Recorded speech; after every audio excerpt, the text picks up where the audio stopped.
cities and buildings, we forget that this is where people live and work. And so it's very much, human settlements is kind of important. Right? It's not just the built environment in the abstract. It's where people live, work, play, learn. And so I think for me, it's really important that we keep bringing the human back into this. And the good news for me is that the work that the Marrakesh partners have done over the years to define pathways and then to get very specific about sort of short-term implementation goals is starting to affect the overall international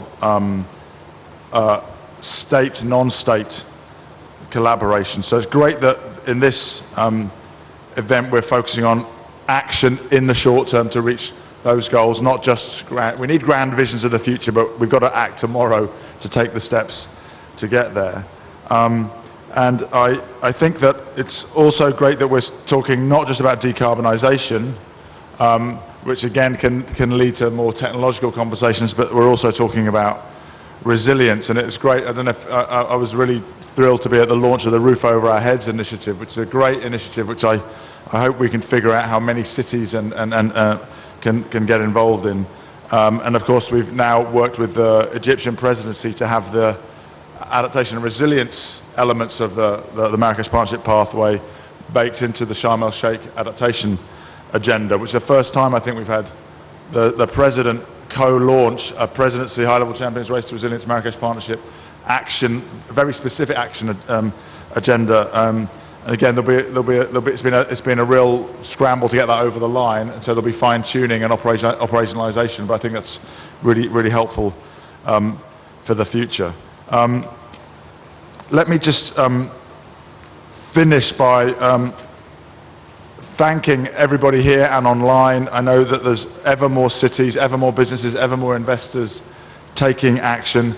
This is both a challenge and an opportunity, as always. I think that IFC Green Buildings estimate is a 24.7 trillion opportunity. And it's also great that we're seeing more and more adaptation plans. So again, we're talking mitigation and resilience. I think it's really important that we're always talking with both. I often say, I don't think any human being wakes up on Monday and thinks about decarbonisation, and then on Tuesday they think about adaptation. Those are sort of constructs of the negotiations, not of life. So I think whilst they're helpful sometimes, we need, again, by putting people at the front.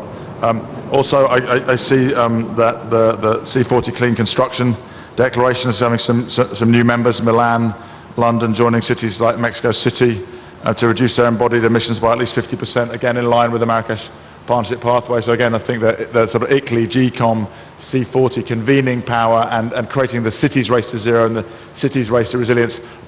I really have to commend you, because we talk about radical collaboration. Everyone knows that initiatives that are working in the same space, let's say, can often be the hardest to collaborate, because there's sort of there's overlaps of governance and there can be tensions. So I really want to commend those three organisations for creating the Cities Race to Zero and Race to Resilience. And I'm really excited that I've just come from the government of Morocco and the government of France announcing their leadership in the country level built environment breakthrough.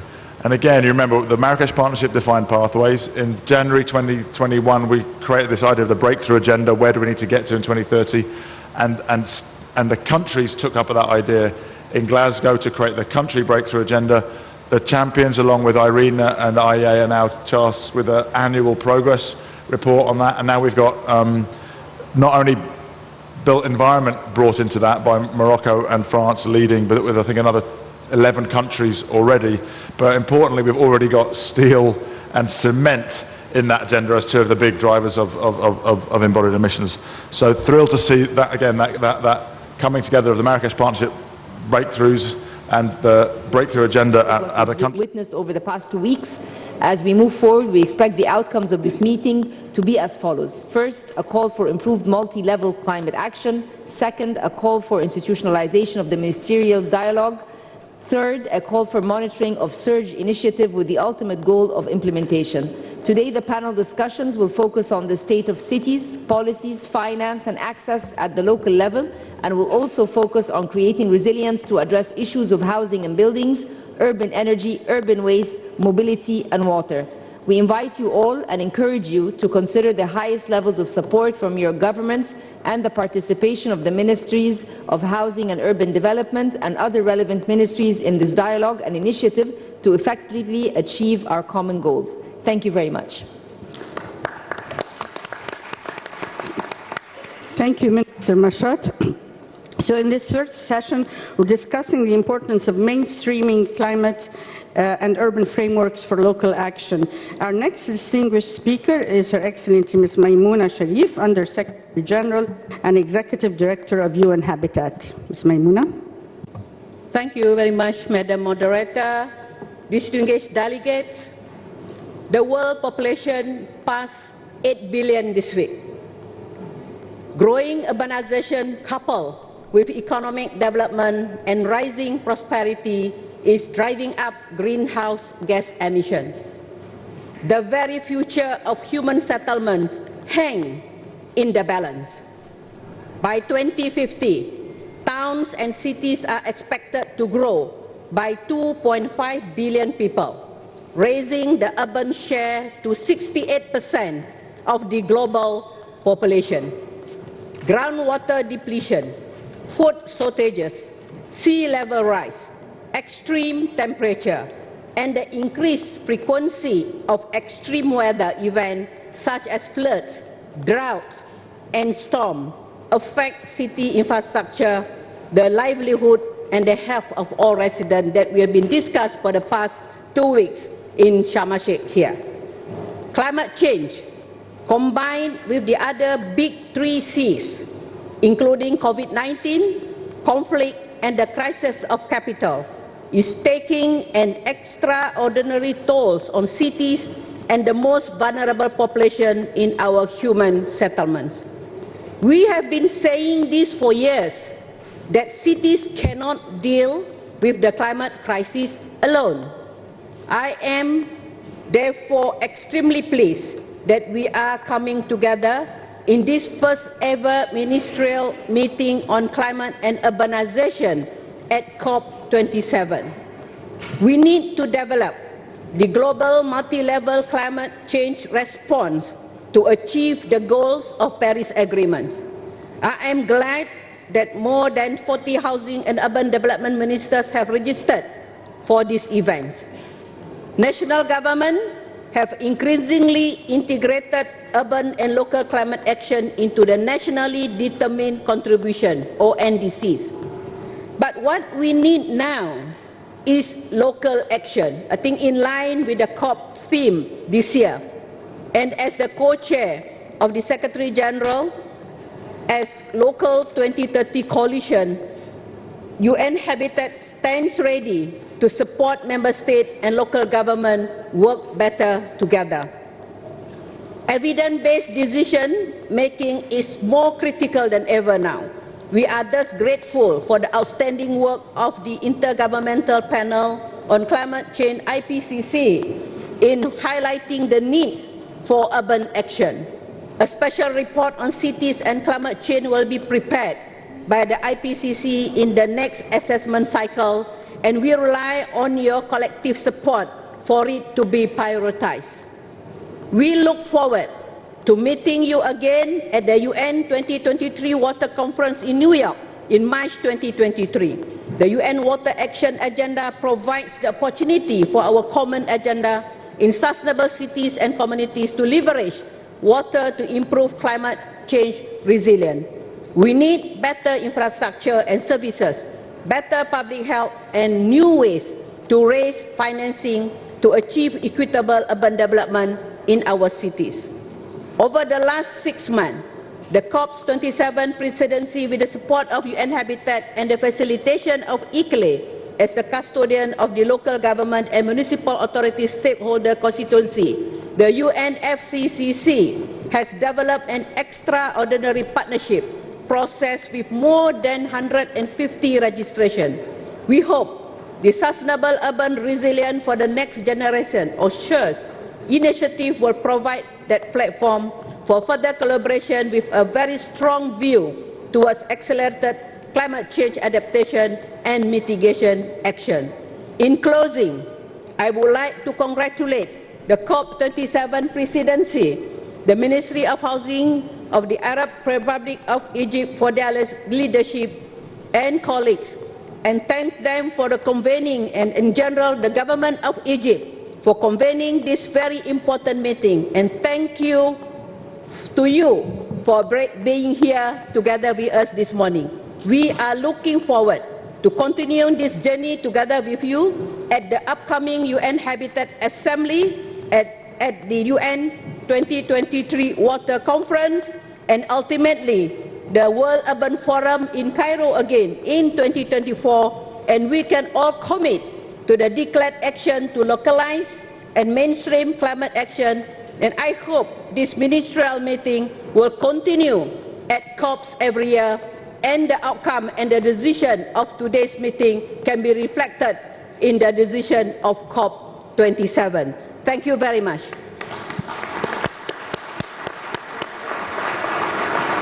Thank you, Ms. Maimouna. And our next speaker is His Excellency Ambassador Ayman Sarwat, COP27 Presidency from the Arab Republic of Egypt.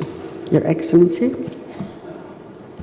Good morning, Excellencies, ladies and gentlemen. It's really a great pleasure to be among you here today, commemorating more than 9 months of hard work for having this initiative in your hands. Just to tell you how we had landed on this paper in front of you in 9 months, it took us a lot of effort and it took us a lot of time as well.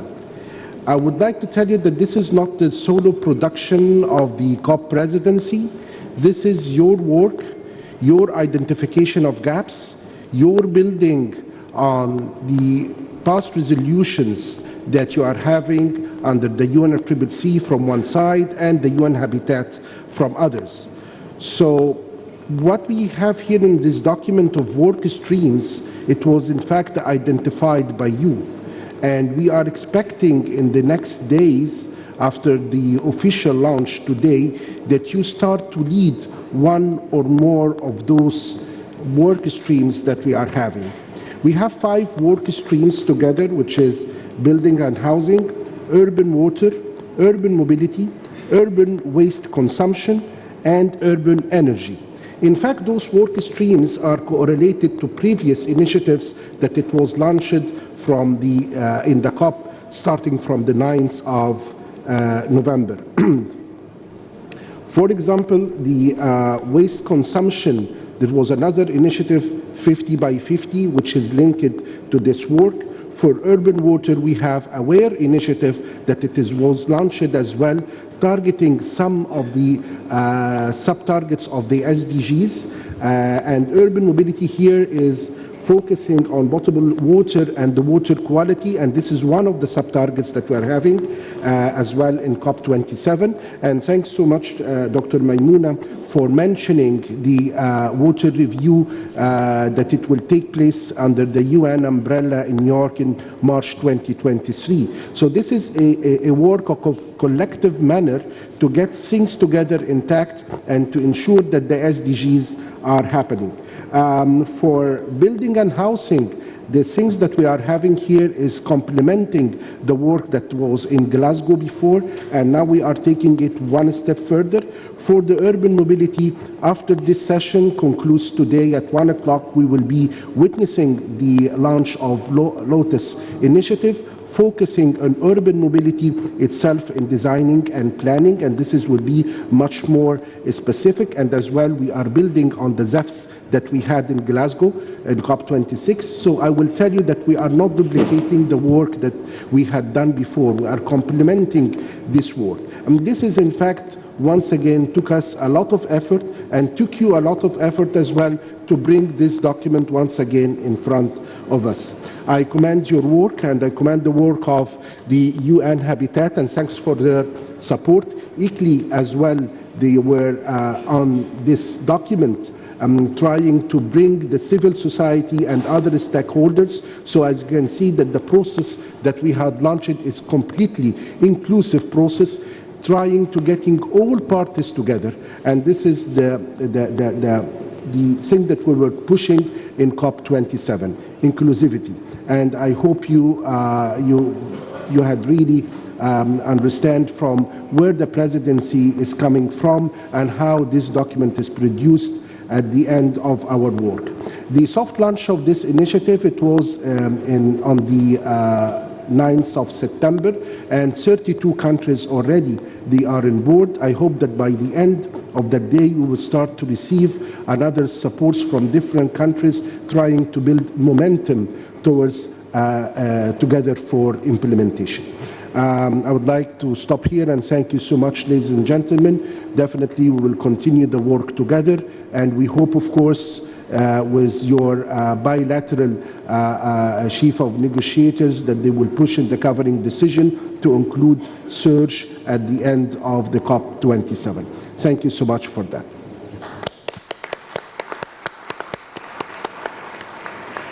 Thank you, Ambassador, and thank you to all of our three distinguished speakers. We will now listen to the IPCC co-chair of Working Group 2, Ms. Deborah Roberts. The floor is yours.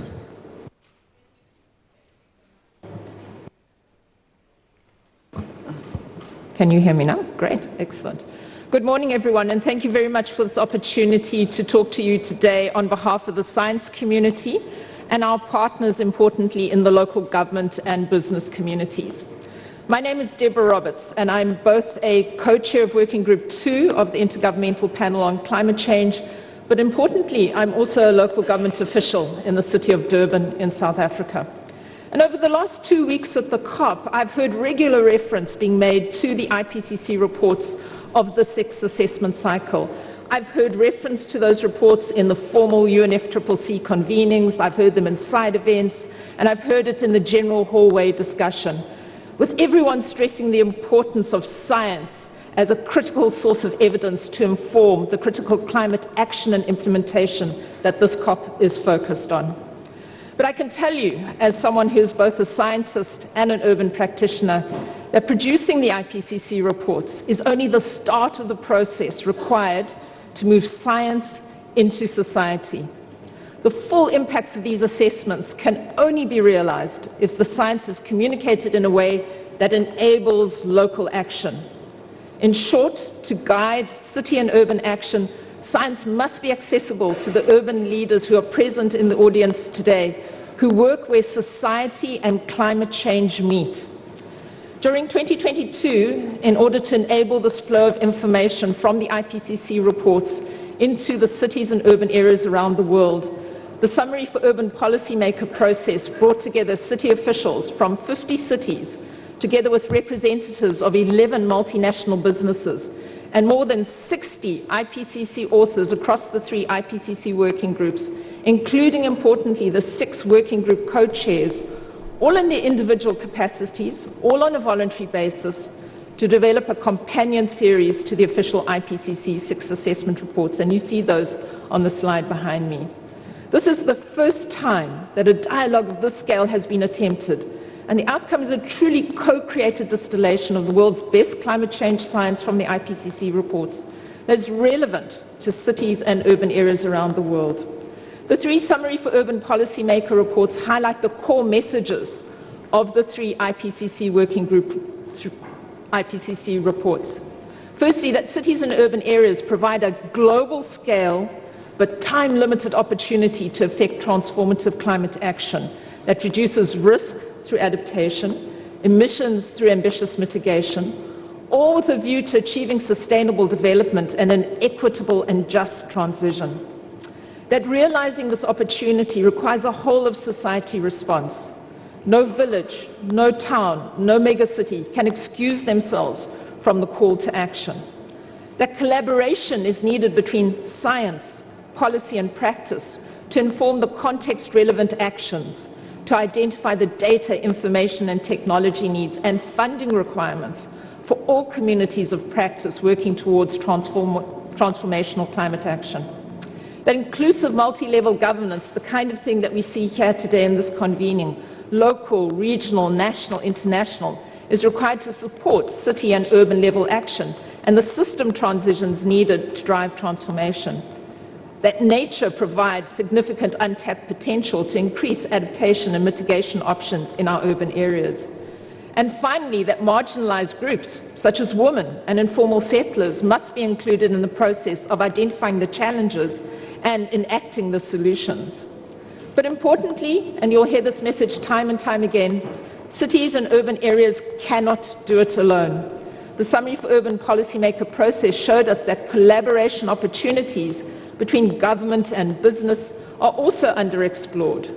Very few scientific platforms exist to enable climate scientists, together with government representatives and business leaders, to advance action and address knowledge gaps through targeted research that supports co-created solutions to the climate crisis.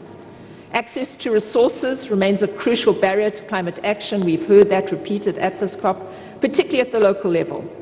Locally determined solutions need to be supported, and strategies for risk transfer and investment should be developed between all levels of government, with the private sector and local communities. Bringing mayors and ministers together in this ministerial forum in support of ongoing collaboration is crucial and allows for an initiative like the Summary for Urban Policymakers, this very report that I have here, to engage with national governments in a meaningful way. To date, the Summary for Urban Policymaker initiative has had generous support from the government of Germany. But for this initiative to truly scale, to get the science right down to the local level, building from this initial set of global reports to generate those more regionally focused scientific summaries and facilitate collaborative implementation built upon the scientific evidence, more engagement from national governments is needed, and I'm heartened to see how many governments are represented here at this ministerial, both to fund and enable this sort of collaboration. The Summary for Urban Policymaker initiative welcomes an ongoing partnership with this forum, as well as individual governments who may be interested in facilitating a local dialogue around the science that's relevant to your urban areas and cities.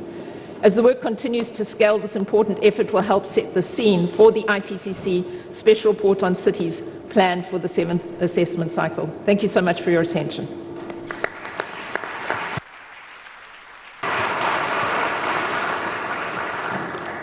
Thank you, Ms. Roberts, for these important messages from the IPCC. And now we move to the segment where we listen to ministers. Your Excellencies, I have 4 ministers who have expressed a desire to speak. If you'll allow me to call them in that order, and then invite you to put your plaque up if you want to speak. You have the choice of either to speak from your seat through the microphone or to come up to the lectern.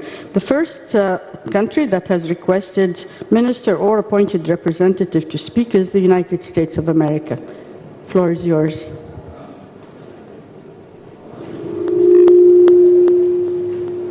Thank you. Thank you very much. My name is Tanya Trujillo. I am the Assistant Secretary for Water and Science at the U.S. Department of the Interior.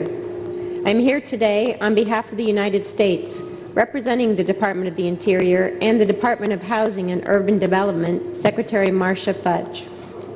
Thank you very much to our hosts here at the presidency of the COP27, and thank you for the opening remarks from the UN Habitat Directorate. It's wonderful to be able to join you here at this important ministerial. This ministerial meeting provides an opportunity to focus on the critical role that our communities play in combating climate change. Under the leadership of President Biden, the United States is prioritizing the development of sustainable communities through climate resilience, updated infrastructure, and by recognizing housing's essential roles in promoting health and upward mobility. This meeting comes as our communities, our nations, and the world continue to recover from the COVID-19 pandemic as we address the vulnerabilities that it exposed and as we rebuild from our collective devastation and loss. We are meeting in the shadow of Russia's unprovoked and unjustified war against Ukraine. Russia's destruction of the urban environment, including energy and water services and housing units, now as winter is arriving, only further endangers the Ukrainian civilians. The United States is committed to working with our partners to help Ukrainian urban planners and civil society ensure climate resiliency as Ukraine rebuilds. The the United States has taken bold action to protect our climate future over the past year. We have advanced legislation that will allow us to upgrade our infrastructure, deploy clean energy, address worsening drought crises, and develop housing and communities that are green and efficient. Further, in the United States, we are ensuring our job-creating climate investments will benefit every part of our country, especially those in greatest need of assistance, and including members of historically marginalized communities. In addition to the strong action we are taking domestically, the U.S. welcomes the opportunity to engage internationally through the Subnational Climate Action Leaders Exchange, known as SCALE, which is a new U.S. government-led initiative announced here at COP27 last week. That initiative will help states and regions develop and implement net zero, climate-resilient targets and roadmaps. SCALE will empower subnational champions to drive ambition at the national and international level. We look forward to identifying ways to collaborate through SCALE and with the Surge initiative also being launched today. One of our missions is to create urban resiliency, in particular for those at the greatest risks of climate change. For this reason, and for others, the U.S. government experts look forward to seeing the Surge initiative take shape. Since COP26, the U.S. has taken bold action to implement building standards that will lead to efficient and resilient housing and help low and moderate income residents benefit from the transition to clean energy. For example, U.S. agencies have partnered to ensure communities that receive government assistance can host electric vehicle charging stations and other decarbonization technologies. Further, President Biden has secured commitments from state and local leaders to design and implement building performance standards that prioritize emission reductions, energy affordability, and good health. In all that we do, the United States remains as committed to advancing equity and inclusion as we are to securing a green and resilient future for our global society. Thank you very much for allowing me to make these remarks. Thank you.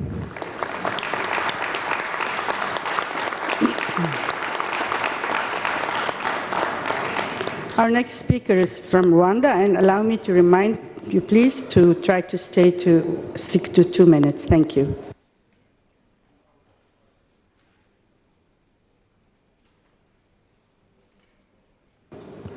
Rwanda, the mic is yours. Thank you very much. Our minister, he will be in the room in 4 minutes. Maybe we can skip and come later. Thank you. Okay, thank you very much. Our next speaker will be from Slovenia. The mic is yours.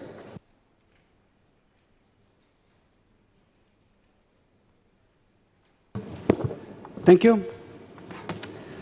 Dear host, ministers, excellencies, ladies and gentlemen.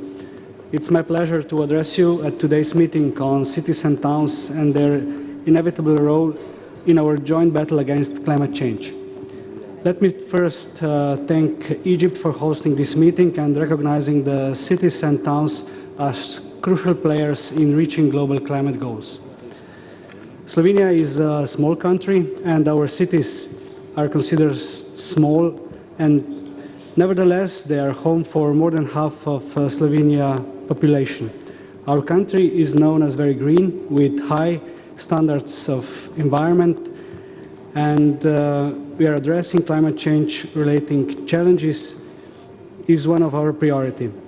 In the past years we have been annually faced with water flooding our towns, and this year the highly urbanized coastal areas had to deal with extreme drought with the lack of water for human consumption. Being aware of the importance of the cities and towns, Slovenia has reached under its presidency to the EU last year the agreement for the continuation and strengthening of the multi-level cooperation called urban agenda for the EU with new partnership among cities, EU countries and other stakeholders on greening the cities. The partnership will address the improvement of better regulation, better financing and knowledge. Our positive experience lies in leading a dialogue with our cities. 3 of our cities participate in the EU mission for 100 climate neutral and smart cities. This opportunity will allow them to be front runners and will expect from them to transfer the knowledge and experience to other cities in the country.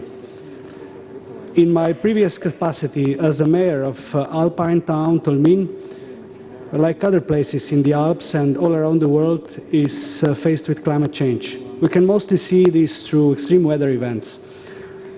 We are addressing it there by taking care of town's vegetation, among other things. The municipality is funding the maintenance of its green spaces and plans planting new vegetation. But what is more important here is that all actions are developed jointly with the inhabitants and special effort is given to engage with young people. Slovenian government is striving to deliver several measures for urban mobility, energy efficiency, water management, as well for greening the cities. In the next 4 years, the government will launch around 40 million euros of European cohesion policy funds for development and management of green urban infrastructure. Let me conclude with the following. Since climate change is part of our city's everyday life, we thank you again for taking the advantage of the right time to address the importance of their role in global efforts. Thank you. Thank you.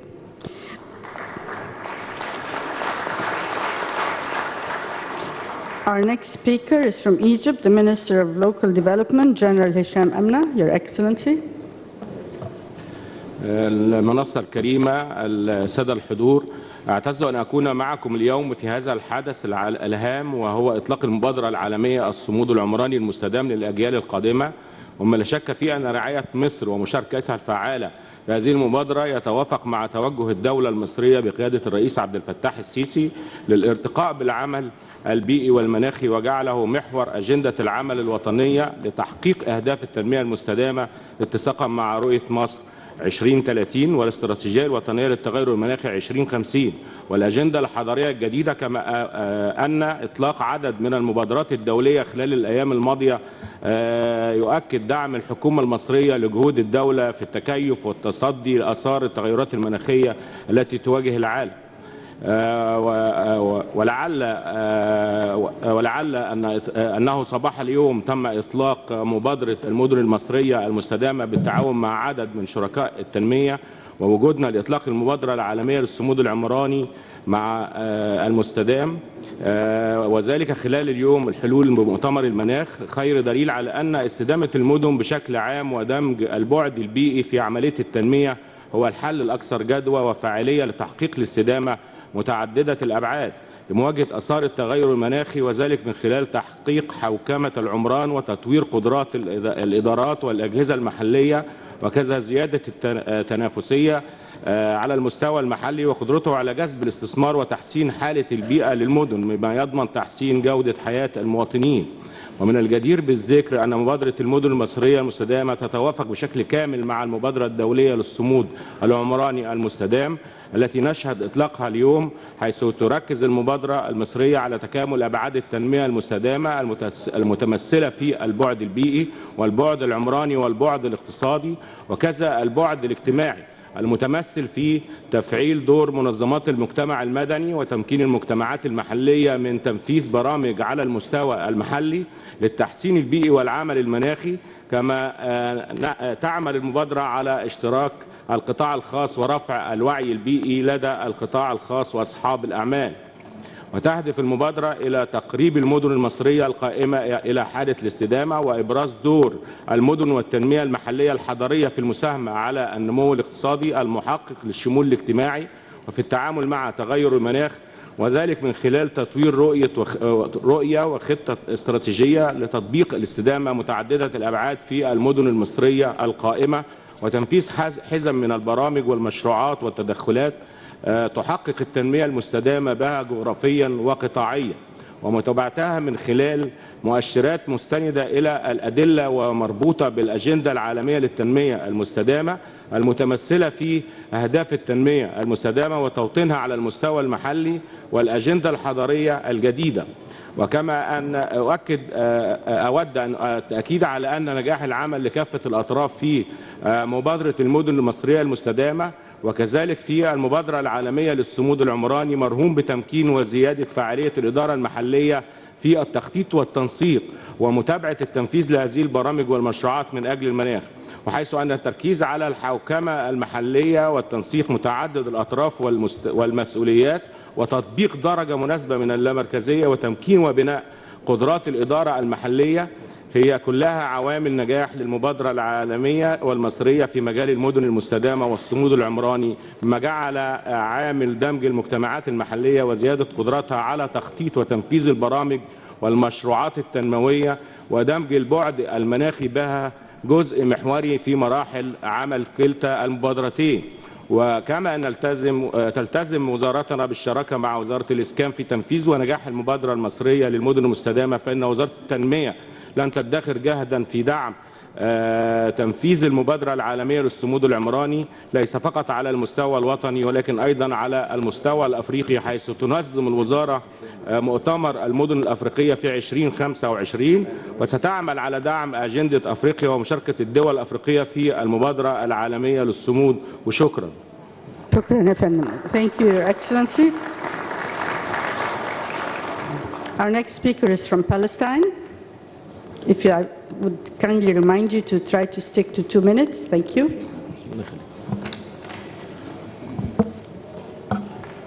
بسم الله الرحمن الرحيم.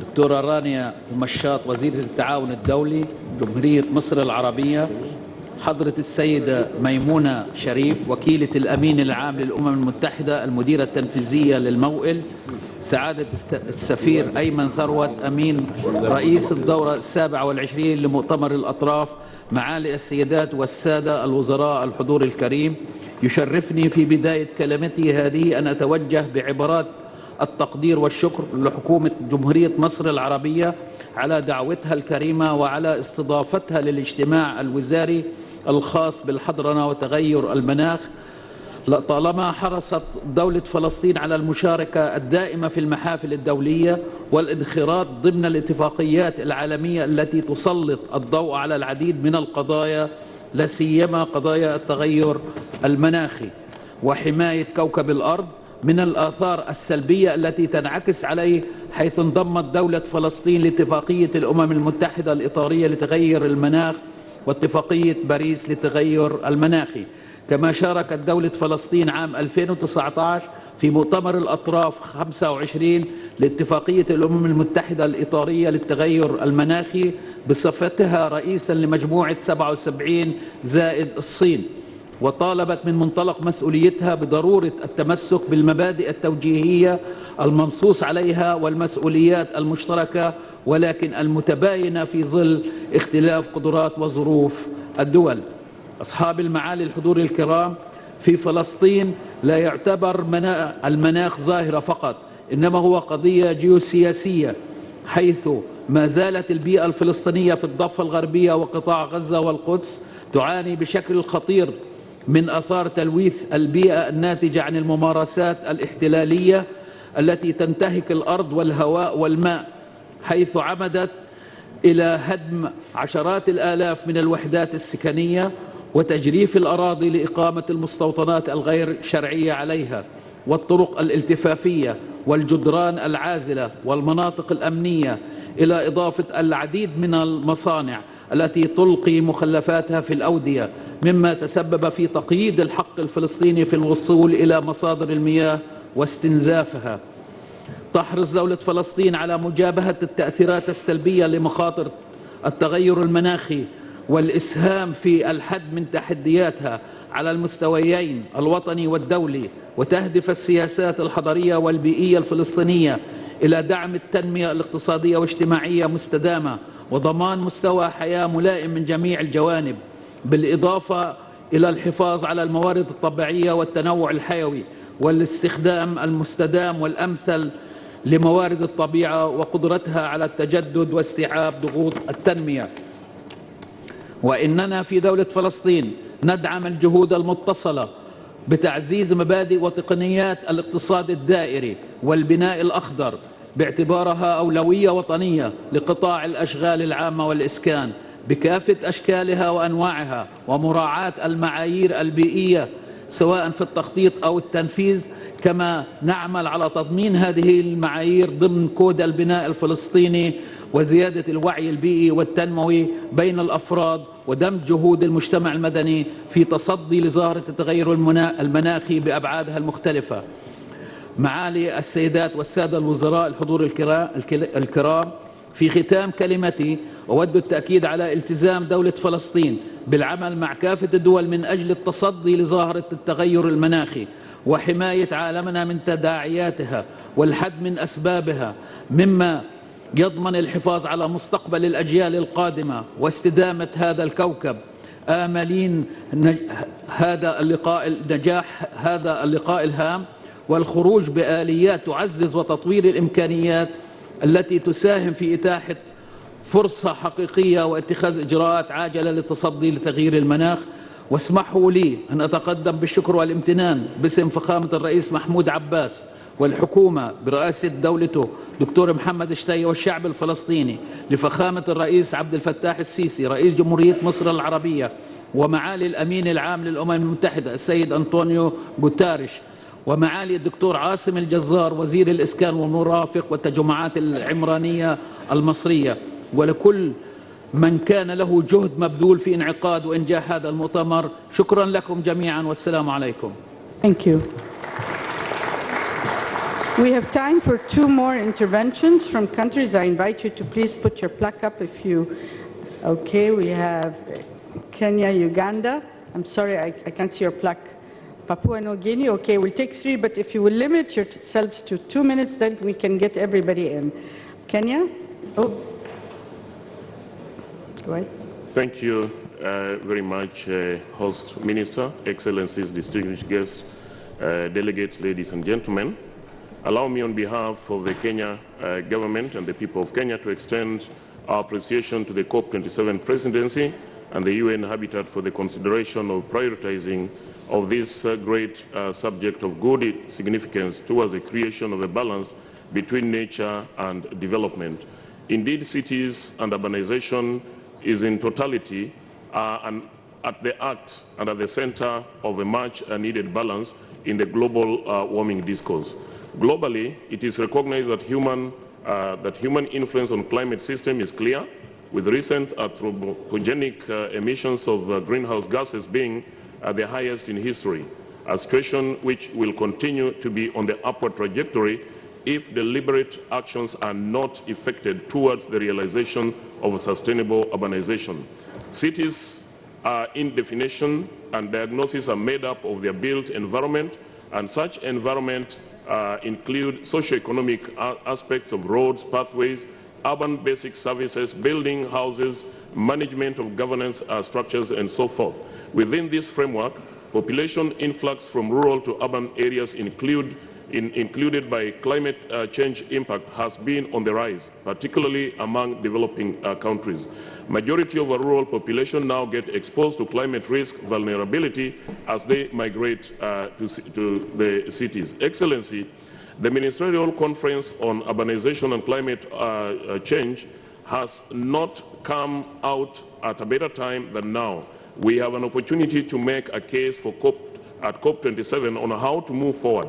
I strongly believe that this is the time to amplify the issues of cities and urbanization. The key among them is the scaling up of financial and technical support for cities adaptation and mitigation.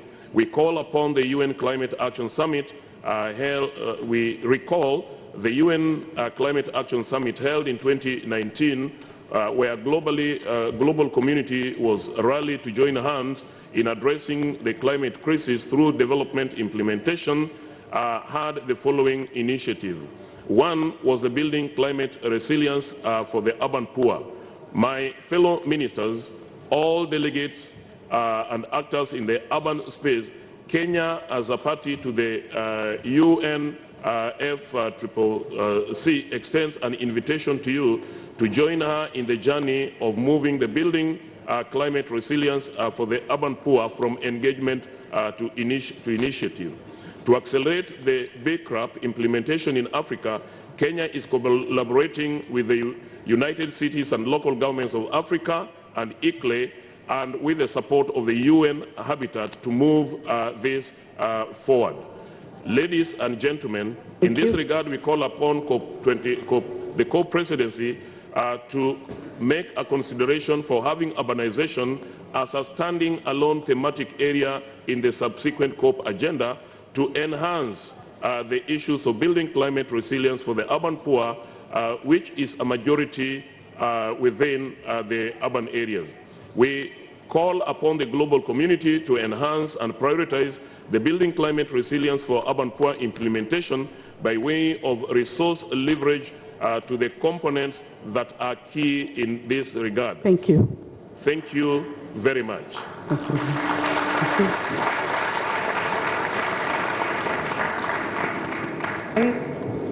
Thank you very much. I'm Judith Nabakoba, Minister in charge Lands, Housing and Urban Development, Uganda. And I want to thank UN Habitat for having given us this platform. And I want to thank you for the support you are extending to Kampala Capital City Authority in Uganda. I want also to thank the Egyptian government for having organized this important meeting.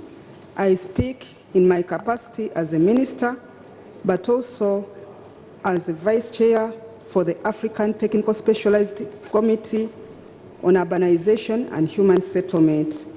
In Uganda, a number of efforts have been put in place to enable us adhere to the requirements of climate change. When I look at Uganda, you realize that 25% of our population stay in urban areas, but it is predicted by 2040 we shall have 50% of our population in urban centers, meaning that we need to put in place measures that are resilient, that can help us to cope, but also mitigate effects of climate change. We have seen migration from the rural areas to the urban areas, which lead to informal settlements and also crowded areas. Of course, most of the wetlands have been encroached upon, meaning that we need to look for ways of restoring those wetlands.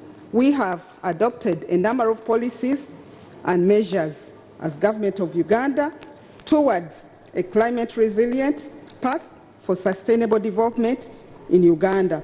We seek to ensure that all stakeholders address climate change impacts and their causes through appropriate measures while promoting sustainable development and a green economy. It has also enacted the National Climate Change Act 2021 that requires that districts and cities develop climate action. And on that note, we need partners who can work with us to enable us. Madam, 1 minute. On an African continent, we have been giving the urban agenda serious considerations. We held a meeting here in Egypt, and we, as African ministers, we said that climate change must be given the solutions that are desired, and we resolved and adopted to put sustainable urbanization high on the African agenda, as well as track the implementation of the regional harmonized framework on the new urban agenda for Africa. I thank you very much, and thank you for giving me the opportunity. Thank you very much. Papua New Guinea, please go ahead.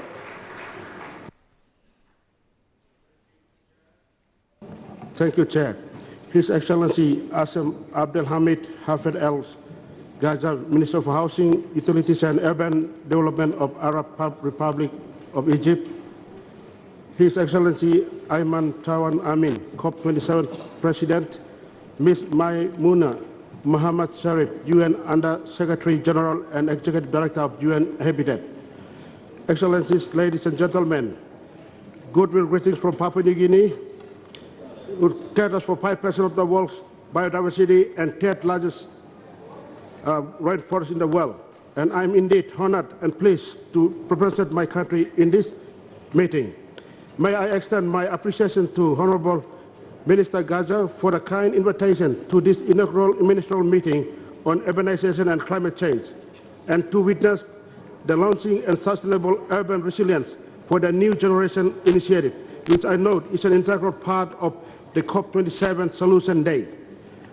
Excellencies, the adverse impact of climate change remains the single greatest threat to the well-being and the serious existential concern of small island developing nations, including my own country, Papua New Guinea, in the Pacific.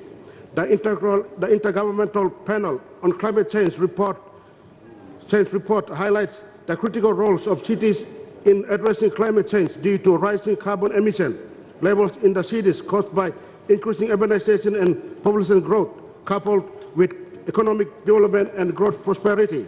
Today's timely and welcome ministerial meeting reinforces our commitment under the Paris Agreement to work together and at all levels to address the adverse impacts of climate change and to ensure that the 1.5 degrees Celsius global climate temperature goal is attained. Excellencies, and I quote my Prime Minister, in 27 United Nations General Assembly, let us transform words into actions. This must be underpinned by our collective commitments, supportive resources that are affordable, accessible, and timely, and with enhanced opportunities that will assist us all to provide our people basic needs, restore their trust and confidence in the government, heal our lands and ecosystems to deliver the future we want, as envisioned by the 2030 Agenda for the Development Aspirations. Madam, just a minute. And to conclude, Madam, we as a country will support whatever the decision the COP27 takes to support housing and climate in the future and way forward. Thank you very much. I'm sorry, I won't be able to take any more speakers, but there will be other opportunities in the next segment. If this session is about mainstreaming climate and urban frameworks for local action, then it would only seem fitting to listen to 3 local government leaders. I invite Mr. Mohammed Sefiani, Mayor of Chefchaouen, Morocco, to speak, please.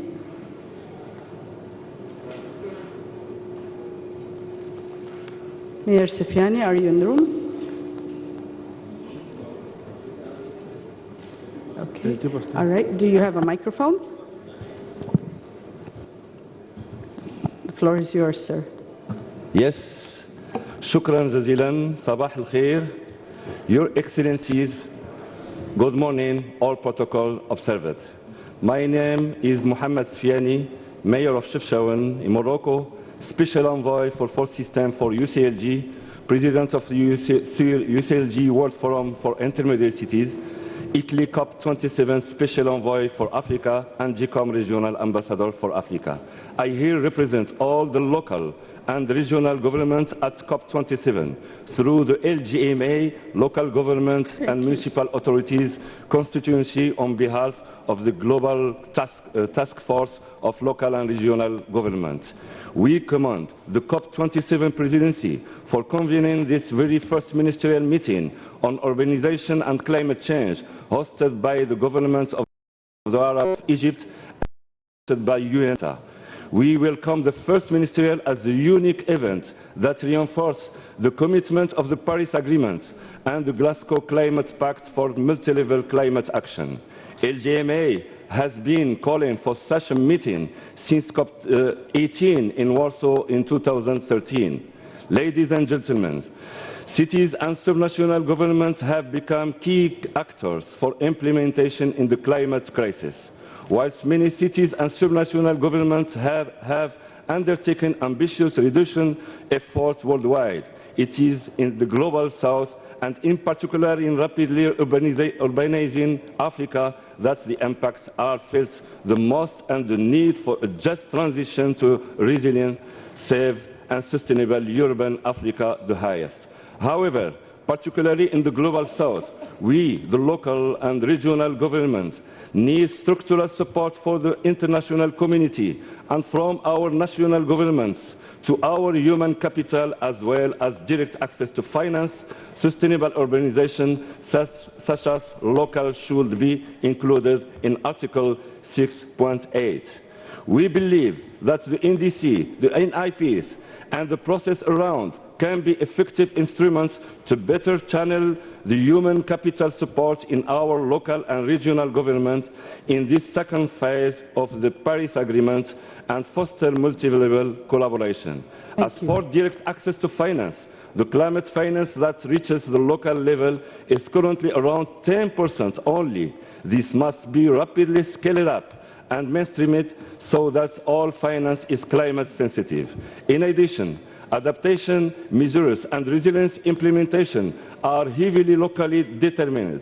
As a consequence, climate finance must equally become localized. As cities and subnational governments of LGMA constituency, we commit to continue to support the implementation of the second phase of the Paris Agreement with and through our own climate actions and urban frameworks on the ground, such as the recently adopted UCLG Pact for the Future. We sincerely hope that the first joint ministerial dialogue will take place from now onwards every year at the UNFCCC COPs, and we look forward to the new third initiative.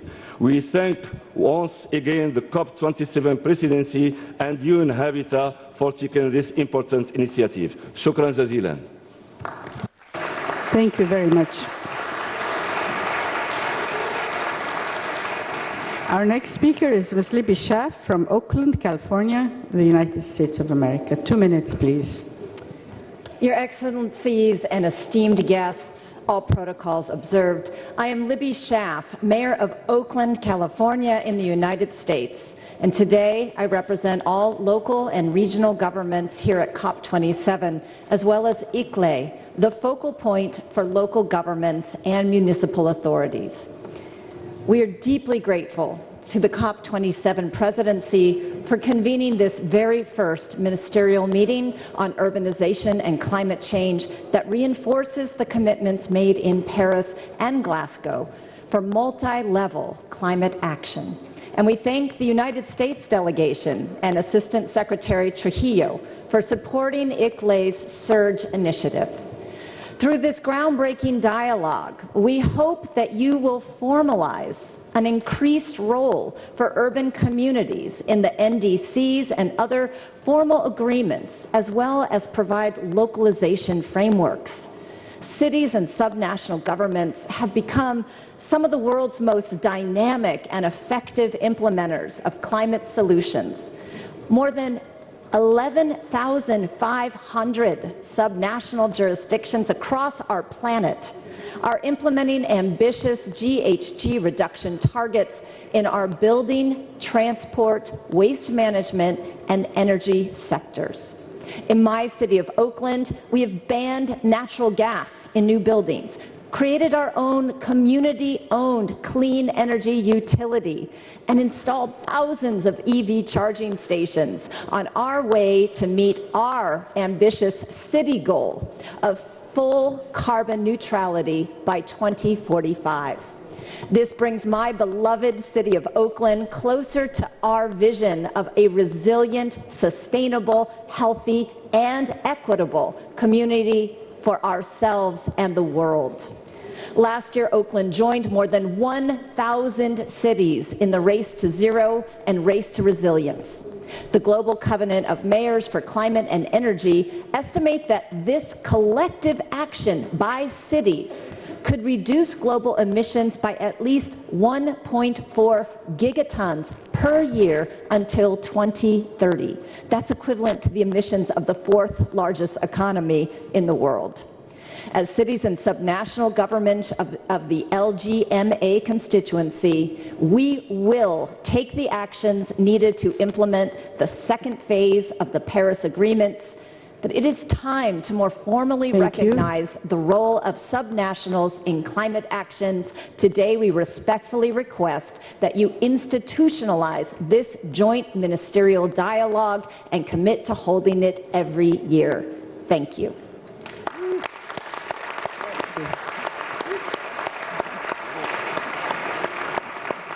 Thank you. And now, His Excellency Minister Khaled Foda, the Governor of South Sinai, where this beautiful city sits. بسم الله الرحمن الرحيم. في الحقيقة أنا اللواء خالد فودة محافظ جنوب سيناء. المحافظة بتتكون من 9 مدن منهم مدينة شرم الشيخ. المدينة اللي انتوا قاعدين فيها دي أحد مدن المحافظة اللي تشرفت باستقبال المؤتمر الأطراف COP 27. كل سعادة وتقدير وأتمنى لكم إقامة سعيدة وعودة سليمة إن شاء الله. في الحقيقة أنا طلبت الكلمة بتاعتي تزيد شوية عشان في جهود كتيرة قوي اتبذلت في المدينة عشان حضراتكم تشوفوها بالمنظر الحالي. هبدأ الأول كلمتي الرسمية وأقول إنه من دواعي سعادتي وامتناني أن أرحب بكم جميعا على أرض مدينة شرم الشيخ الساحرة المتألقة المتجددة دائما. أرض شرم الشيخ مدينة السلام والمحبة، المدينة الخضراء الذكية المرنة القادرة على الصمود في مواجهة الكوارث، قبلة السياحة العالمية ومقصد استضافة المؤتمرات والمنتديات العالمية خاصة باستضافتها مؤتمر الأطراف للأمم المتحدة. إن حرص القيادة السياسية وسعي الدول المصرية لتحقيق أعلى وأفضل معدلات النجاح العالمية وهي تؤسس للجمهورية الجديدة لتؤكد أنها قد أصبحت وبحق في مصاف الدول المتقدمة، وذلك من خلال المتابعة الدائمة وشبه اليومية لما يتم من إنجازات واستعدادات للالتزامات الدولية وخاصة ما قامت به الدولة المصرية من إجراءات وأعمال لجعل مدينة جنوب سيناء مدينة شرم الشيخ وخاصة مدينة شرم الشيخ لتصبح مركزا للمرونة والقدرة على الصمود في مواجهة الكوارث، إضافة إلى تحولها إلى مدينة خضراء ذكية رائدة ليس على مستوى مصر فقط بل على مستوى القارة الإفريقية. السيدات والسادة، من حسن الطالع أنه قد تم إعلان اعتماد مدينة شرم الشيخ يوم السبت الماضي 12 نوفمبر بواسطة الأمم المتحدة مركزا للمرونة والقدرة على الصمود في مواجهة الكوارث، الأمر الذي يأتي في سياق رؤية مصر في خارطة الطريق من جلاسكو إلى شرم الشيخ وسبل البناء على ما تم تحقيقه مع النظر لمتطلبات الدول الإفريقية والنامية. إن الوصول بمؤتمر شرم الشيخ للمناخ ليصبح مؤتمرا للتنفيذ بتحويل القرارات لخطط عمل وتقديم قصص نجاح ونماذج حية من مختلف المناطق لتسريع بدء عملية التنفيذ يشعرني اليوم بفخر وأنا أقدم لحضراتكم نموذج مدينة شرم الشيخ الخضراء، المدينة الذكية، مركز المرونة والقدرة على الصمود في مواجهة الكوارث، وهو ما يشكل حجر الزاوية وعمود الارتكاز الرئيسي للوصول إلى تحقيق استدامة المدن. الأمر الذي يتطلب أيضا وجود بنية تحتية كافية يمكنها الدفاع عن المدن ضد آثار الفيضانات أو ارتفاع منسوب سطح البحر أو الانزلاقات الأرضية أو الزلازل، وتحتاج معظم المدن وسائل دفاع أفضل ضد الفيضانات ومنازل مبنية وفقا للكود العالمي وتخطيط أفضل لاستخدام الأراضي. ولكن حتى عندما ما تدرك المدن ما يلزم لتصبح أكثر قدرة على الصمود فإنها من الضروري أن يتاح لها الحصول على التمويل اللازم لتحقيق هذه الرؤية. وقد أدركت الدولة المصرية هذا الأمر والتحدي منذ البداية وقامت بالبدء منذ سنوات في العمل على جعل مدينة شرم الشيخ ومحافظة جنوب سيناء مركزا للمدن الخضراء والذكية والاستدامة والمرونة للقدرة على الصمود في مواجهة الكوارث وخاصة مخاطر السيول والفيضانات والتي تعد من أكثر التهديدات في مجال الكوارث. في الحقيقة أنا برضو في جزئية بسيطة كده هضرب بها مثال. إحنا باستخدام الصور الفضائية زودنا مساحة الزراعات في المدينة من 3,537,000 متر مكعب إلى 6 مليون. الكلام ده كله تم في حوالي 6 أشهر. المساحات الخضراء دي دعمت البيئة في شرم الشيخ، زادت 23 متر مكعب في الثانية زيادة في الأكسجين، وقللت 9 متر مكعب في الثانية من ثاني أكسيد الكربون. دي حاجات على سبيل المثال كده. كافة الأنشطة والمسطحات الخضراء على خرائط الأقمار الصناعية موضح بها أعداد النخيل والأشجار اللي تم تزويدهم في المدينة في 6 أشهر. حوالي 13,000 نخلة و24,000 شجرة في مدينة شرم جديدة على اللي كان موجود فيها. تعمل مدينة بمثلث أخضر كريئة ومتنفس للمدينة. الكلام ده كله موجود على الصور، هيتاح إن شاء الله اللي هيخش على إيميل رقم معين هيقدر يشوف الكلام ده. لم تتوقف جهود المدينة على الأرض فقط ولكن أيضا على مستوى البيئة البحرية. جاري الآن مراقبة ودراسة تأثير التغيرات المناخية على الشعب المرجانية. وأيضا تم إنشاء مركز للرصد والتتبع للأنشطة البحرية واللانشات في خليج العقبة، يتكون من منظومة إلكترونية للمراقبة البحرية ولنش أبحاث بيئية و4 لانشات تتبع سريع. كل ده موجود في خليج العقبة. في الحقيقة طبعا جهود الدولة كانت في إنشاء يعني المئات من حواجز السيول والأمطار والسدود التي شكلت بحيرات لحجز عشرات الملايين من الأمطار المكعبة من مياه الأمطار. كل دوت حدث على أرض المحافظة وأدى إلى ذلك إلى حماية وتأمين كامل 100% لشرم الشيخ. وقد تم تكريم شرم الشيخ بداية هذا الأسبوع من الأمم المتحدة بإعلان شرم الشيخ مركزا للمرورة والقدرة على شكرا. السيدات والسادة، اسمحوا لي في ختام جولتي في ختام كلمتي أن أرحب بكم جميعا مرة أخرى على أرض شرم الشيخ الحبيبة، مركز المرونة والقدرة على الصمود في مواجهة الكوارث، المدينة الخضراء الذكية، مدينة الاستدامة، متمنيا لكم النجاح والتوفيق. شكرا يا فندم. Thank you. Thank you, Your Excellency. It appears that the minister from Rwanda is in the room, and so he has accepted to speak in 1 minute. Thank you. The Executive Director of UN Habitat, honorable ministers here present, distinguished guests, ladies and gentlemen, it gives me pleasure and honor to be part of this first ever ministerial meeting on urbanization and climate change as part of this very important COP27. I bring you warm greetings from Rwanda and happy to join other speakers in expressing my heartfelt gratitude to UN Habitat for hosting this vital event. I also want to commend the Executive Director of UN Habitat and the UN Habitat team for successfully guiding us toward enforcing the commitment of Paris Agreement for multi-level climate action to accelerate climate change mitigation, adaptation action, and local climate finance. I congratulate UN Habitat for championing on this front. So with 7% of global carbon emission attributable to cities around the globe, the forecast allowed for nearly 50% of a growth in cities to 2050, urbanization is still defining as a big challenge. Large and small economies are already facing the impact of climate change and the rapid urbanization, while the COVID-19 pandemic has compounded this impact, resulting in one of the worst global health and economic shock of recent time.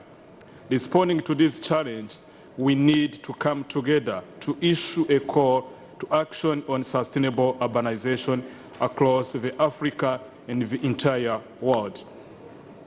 The government of Rwanda is committed toward urban resilience and the local climate action through all levels of governance based on a program that help to deliver on sustainable cities and human sentiment across the country. Thank you. The policy guidance is compounded on the country green growth and the climate resilience strategy, nationally determined contribution, NDCs, national policy and regulatory framework that have been revised to integrate climate change adaptation and mitigation intervention. In addition, we are embarking on promoting investment to reflect climate change aspect through climate budgeting. This is a requirement for all national strategy projects to comply with climate proofing principles. The new Kigali International Airport, currently under construction, is being developed with a unique objective for becoming among the green certified airport on the African continent. Thank you. I urge all stakeholders in this meeting to take note of the following.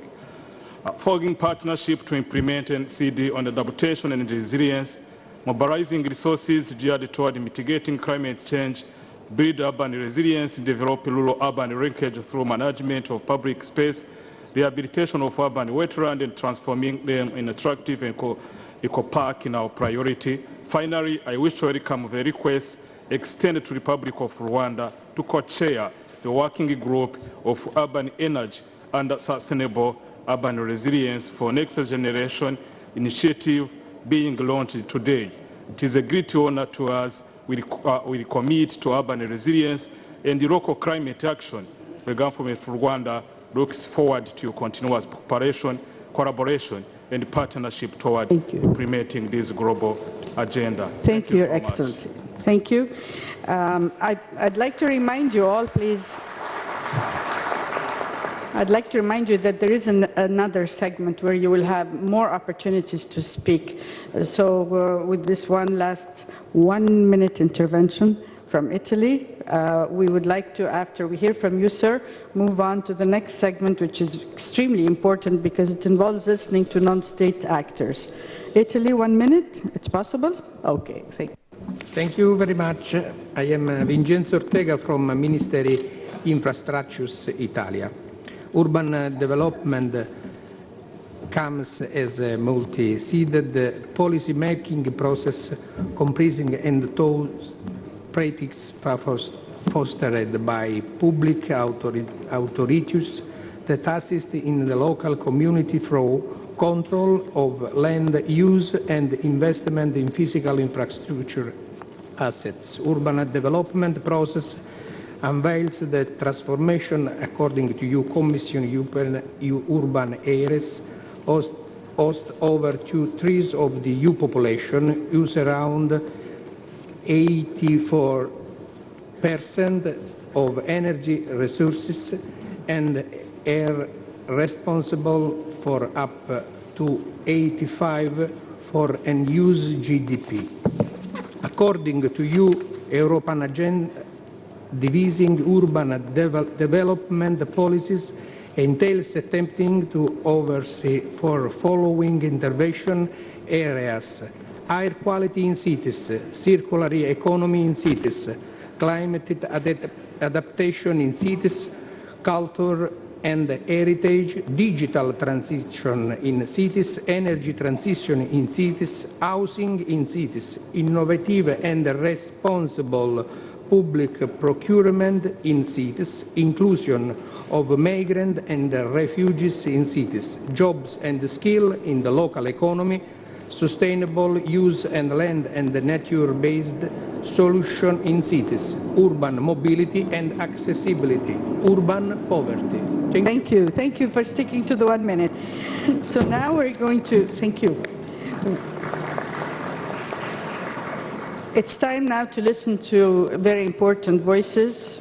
Two non-state actors will make statements. We'll start with His Excellency, Dr. Mahmoud Mohieddin, our high-level climate action champion of Egypt, COP27. Dr. Mahmoud, the floor is yours.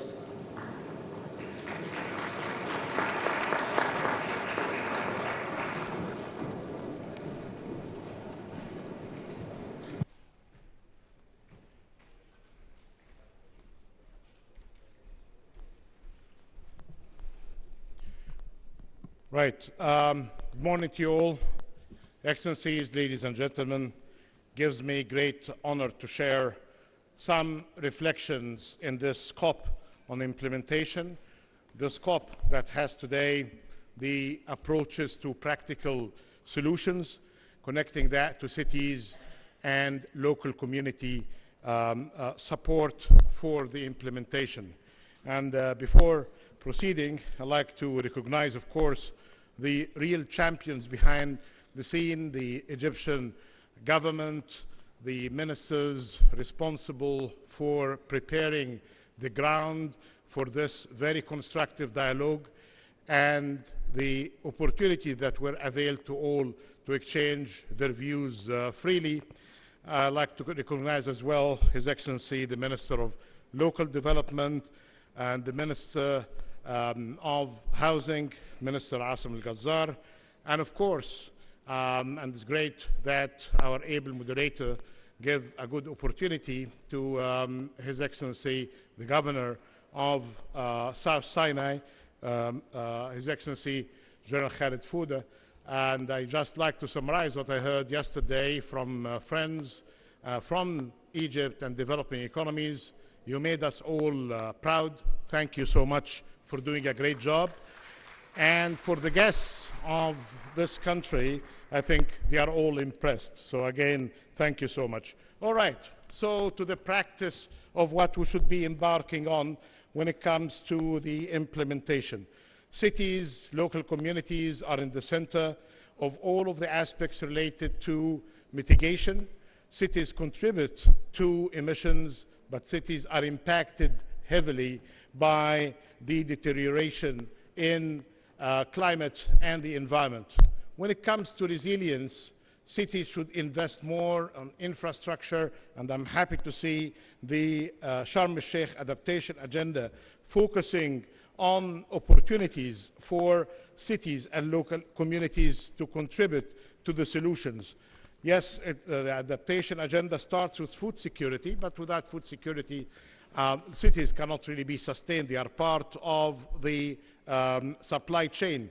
Water management systems, it's again not just about rural areas or semi-urban areas, but about cities. But more directly on human settlement systems, on oceans and coastal systems, because the majorities of population around the world are living in mega cities in coastal areas, as we listen carefully as well from representatives from Auckland and from Morocco. Infrastructure systems require investments, cross-cutting planning across not just the central level, but to the local community, and the elephant in the room, cross-cutting finance.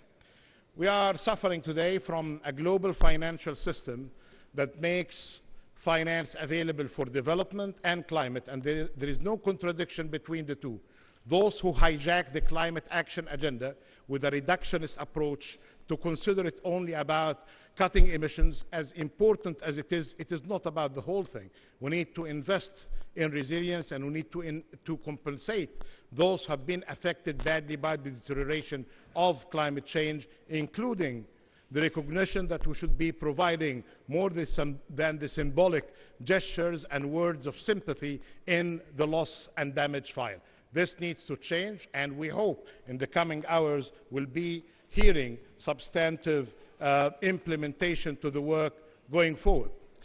On finance, we have specific proposals. The 100 billion has never come in full, and now we know that they are only a fraction of what's required, less than 10% of external finance, those 100 billion. We need at least $1 trillion. Cities, mayors, governors are with keen interest in this for that to change, because they take the bulk of financing when it comes to resilience and infrastructure. The second part, we cannot rely forever on debt instruments. This needs to change by having debt reduction mechanisms. I'm happy to see debt swaps are being put in place. I commend the work that had been starting with Seychelles, Belize, Barbados, and I'm happy as well by the recent announcements from the Minister of International Cooperation of Egypt that this area of work, debt reduction mechanisms, and linking the work to climate finance and nature finance is being considered. This is a very important area of work. Cities will benefit directly as well from the carbon credit markets. For the first time, Africa will have a voluntary credit market linking the work in areas related to forests, but indeed getting the trading to involve cities and local communities. And one final thing before our moderator gives me a warning of the seconds left.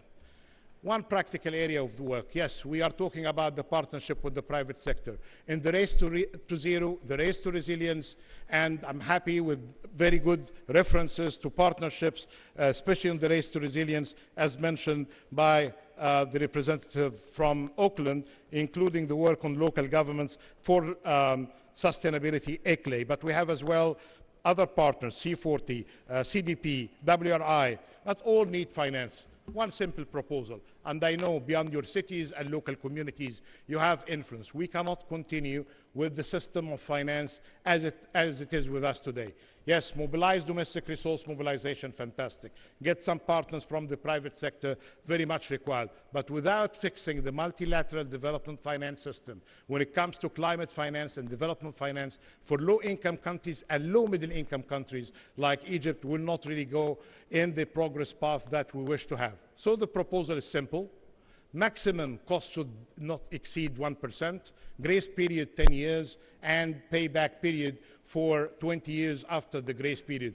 These are basically simple elements supported by the good work by Maya Motley, supported by the good research of Professor Jeff Sachs, and the recent report commissioned by COP27 and COP26 for advancing knowledge on how to finance the sustainability at large, including the work by Nick Stern and Vera Songwe and others.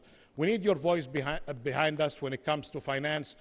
Cities cannot just sit dealing with matters as given. They are the hosts of the dwellers of this world. They are more exposed to the trouble, and they need to have their voices heard, including at the global finance level. Thank you so much. Thank you, Your Excellency. Thank you. And our very last speaker, a voice of non-state actor, is Ms. Semedo, Deputy Director General of the FAO. Thank you. Good morning to all. Excellency, Minister Assem El Ghazar, Ambassador Ayman Tarwat Amin, Executive Director of UN Habitat, Maimouna Mood Sharif, Ministers, Excellencies, Governors, Mayors, friends. Cities using about 70% of our global food supply and 80% of world's energy heavily contribute to climate change. We need greener cities where local governments invest in the protection of natural ecosystems and green spaces, key for resilience and to sustainably provide basic goods and services for a growing and more urbanized population. This can be done if you transform our agri-food system. Sustainable urban and peri-urban agri-food system and forestry can help cities be resilient and healthy, connecting urban dwellers with nature and delivering benefits across the entire Sustainable Development Agenda. This is why FAO launched the Green Cities Initiative in close cooperation with UN Habitat and other partners. The initiative focuses on restoring ecosystem services, promoting affordable and healthy diets, and fostering new jobs opportunities via circular bioeconomy practices linking cities to their surrounding rural areas. FAO is already supporting 100 green cities, and we aim to achieve 1,000 cities by 2030. We need to integrate urban and peri-urban forestry, agriculture and food system into urban planning, policies and action. The Surge initiative can help accelerate this process. FAO is fully supportive and ready to collaborate and cooperate in coordinating with our Green Cities Initiative. We need strong national frameworks that encourage cities to adopt sustainable adaptation and mitigation solutions in face of climate change, and as it has been said, with adequate financial and investment resources. Cities are the present and the future. FAO looks forward to working together in supporting cities to become more resilient and sustainable with sustainable agri-food systems. Thank you. Thank you. So this brings us to the end of this segment. Thank you, ministers. Thank you, governors and mayors, and thank you, non-state actors. Thank you, participants. We now move straight into the next segment, which will be headed by the Honorable Abdel Khali Abdurrahman Awad Ibrahim, the Assistant Minister for Housing, Utilities and Urban Development. Thank you all.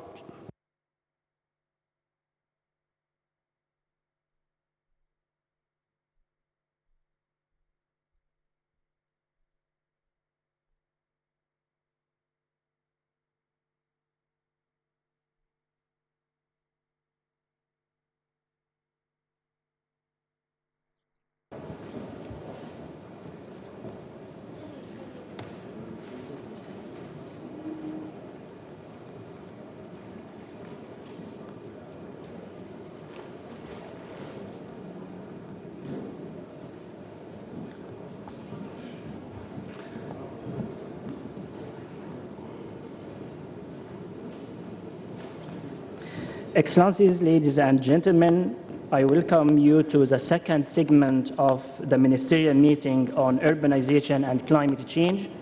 This segment is dedicated to accelerating urban action and will include the launch of the Presidential Sustainable Urban Resilience for the Next Generation Surge Initiative. Before we get started, let me give the floor to four distinguished speakers to provide some spiritual remarks. We will then discuss between ministers, local government leaders, and non-state actors on how to accelerate urban climate action. Now we have four key speakers. The first one, intervention of Her Excellency Sharon Dijksma, Mayor of Utrecht, the Netherlands, and Special Envoy for COP27 ministerial meeting. The second speaker, Rob Jetten, His Excellency Minister for Climate and Energy Policy of the Netherlands. The third speaker, presentation of the COP27 Presidential Sustainable Urban Resilience for the Next Generation Surge Initiative, Bernard Barth. And the final speaker, intervention on Abidjan declaration from the Minister of Construction, Housing and Urban Development of Cote d'Ivoire. So start by Her Excellency Sharon, the floor is yours. Thank you. Thank you, Your Excellency, honorable mayors, ministers. Thanks also to the Egyptian presidency, dear delegates. Thank you all for being here at this special meeting. And I'm not alone, because I stand next to a very talented and bright Minister for Climate and Energy. He's actually my Minister for Climate and Energy of the Netherlands. And we want to show and not only tell how multi-level governance looks like. It means cooperation, standing next to each other. First of all, let me hit you, not literally, don't be afraid, with some numbers.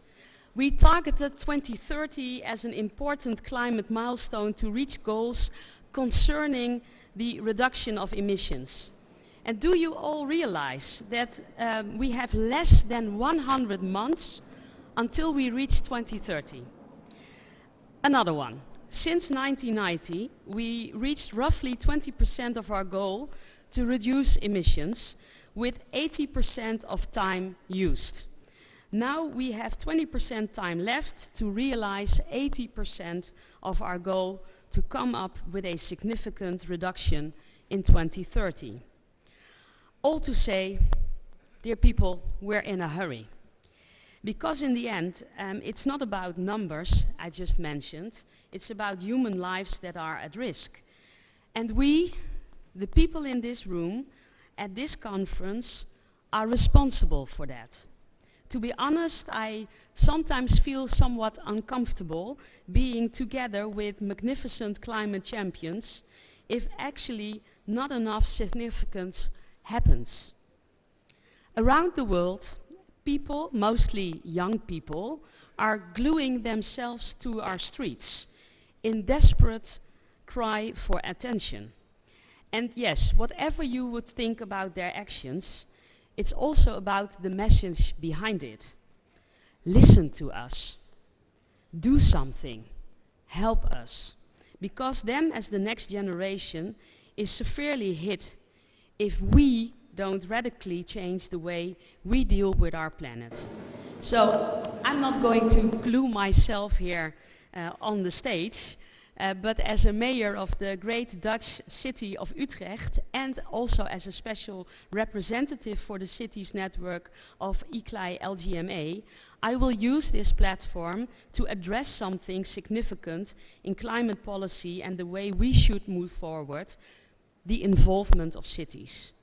This first ever ministerial meeting on urbanization and climate change is a milestone in the history of the COP. And as far as I'm concerned, we should have taken this step much earlier. because cities have a key role to play in combating climate change. They are crucial in achieving the climate goals. But so far, the input of city representatives in the COP has been marginal. So my first statement is that this ministerial meeting on urbanization and climate change should be given a permanent and formal place on the agenda of COP. I was a negotiator in Paris in 2015 because I was a formal minister for the environment, and at that time also in the EU team. And we were very proud at that moment. We really felt that we made a real change. But until so far, I'm not that enthusiastic. We need to do actually more. And this conference, quite rightly, I would say, focuses a lot on compensating poor nations for mounting damage linked to global warming. But what exactly should we do with that money if it comes? And it needs to be there, I'm agreeing. I think that the answer lies with cities. And that is because we all know that by 2050, almost 70% of world population will live in cities. They are the key for driving change. So let me conclude. I think that we need some things. We need to include vulnerable people and population groups, especially in these times when many people are struggling to keep their heads above the water. I think that we need a social agenda next to the climate policy agenda. And I think that it's really important that cities and residents are involved with this. And my second and final statement, therefore, is that cities should be included in the national determined contributions, that they could be obliged to cooperate, that countries should be obliged to cooperate with cities and regions in the climate transition. And that in this way cities will have more financial and more organizational means to live up to their potential. So ladies and gentlemen, it's Solutions Day.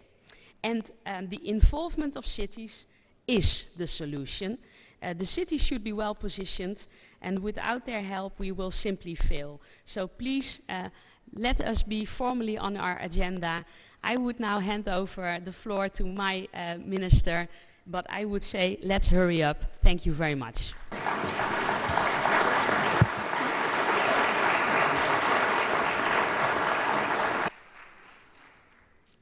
Mr. Chair, Mr. President, Your Excellencies, ladies and gentlemen, it is a great honor for me to speak at the first COP ministerial meeting on urbanization and climate change and the launch of SURGE.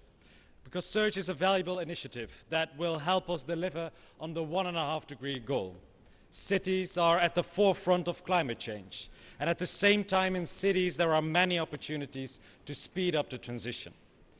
To seize these opportunities, we need initiatives such as SURGE to share best practices, for example, on heating of houses, sustainable urban mobility, and addressing heat stress or excessive rainfall during extreme weather events.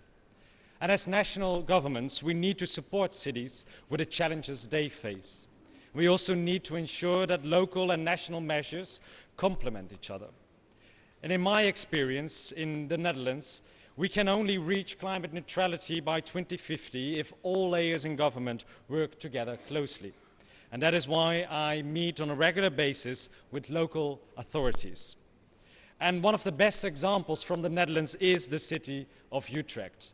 And I'm very glad to have Mayor Sharon Dijksma with me here as an envoy to this COP. She's the mayor of a city that aspires to be climate neutral in 2030 already. She's the mayor of a city that is a true example for other cities in the Netherlands and frontrunners around the world. And local representatives present here today understand best what their cities need and how we can ensure that their citizens support the transition. So in the Netherlands, we involve local governments closely in developing, implementing and monitoring our climate policies. And it allows us to see at an early stage where and how improvements can be made.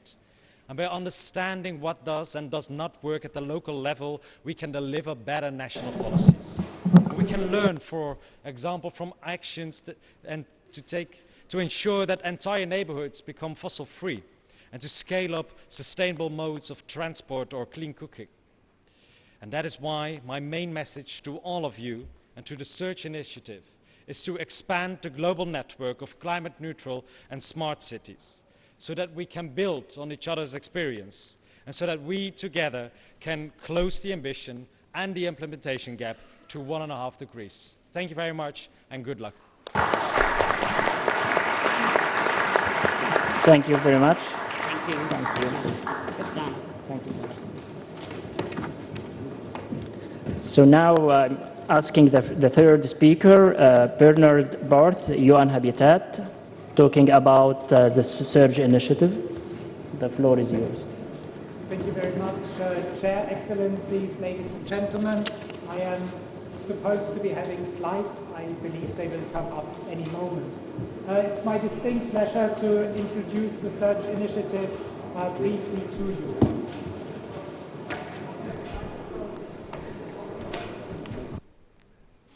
It's my distinct pleasure to introduce the Surge Initiative to you.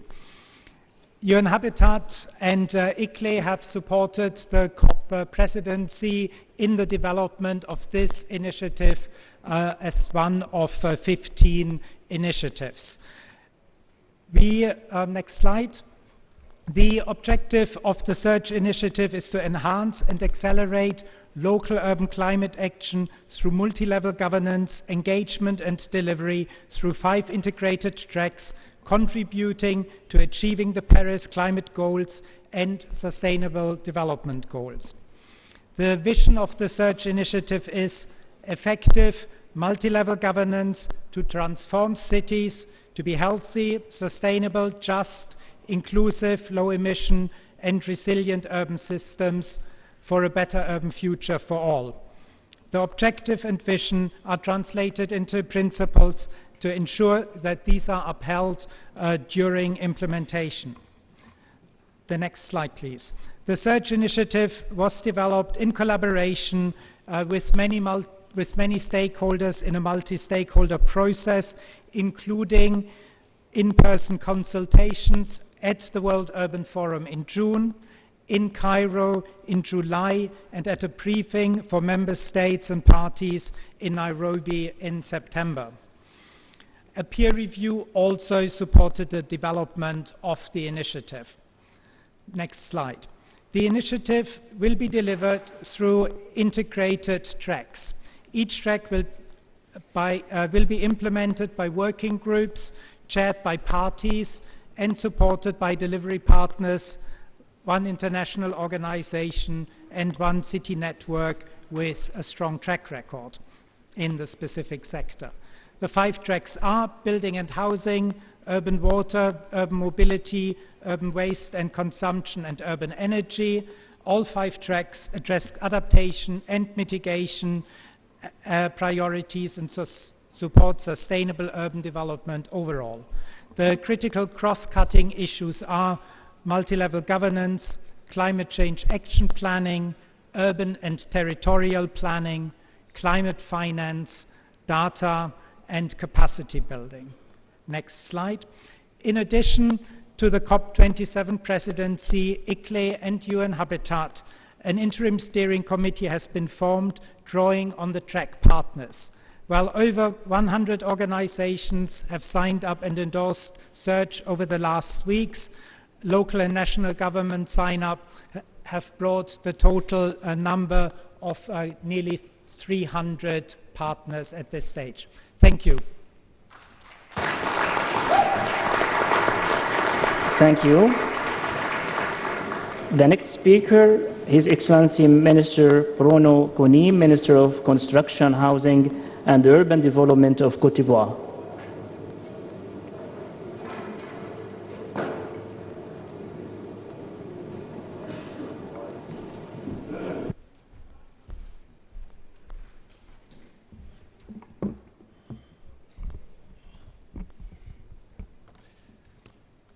Honorable Assistance, I'm very sorry, I will talk in French, so wear your headsets.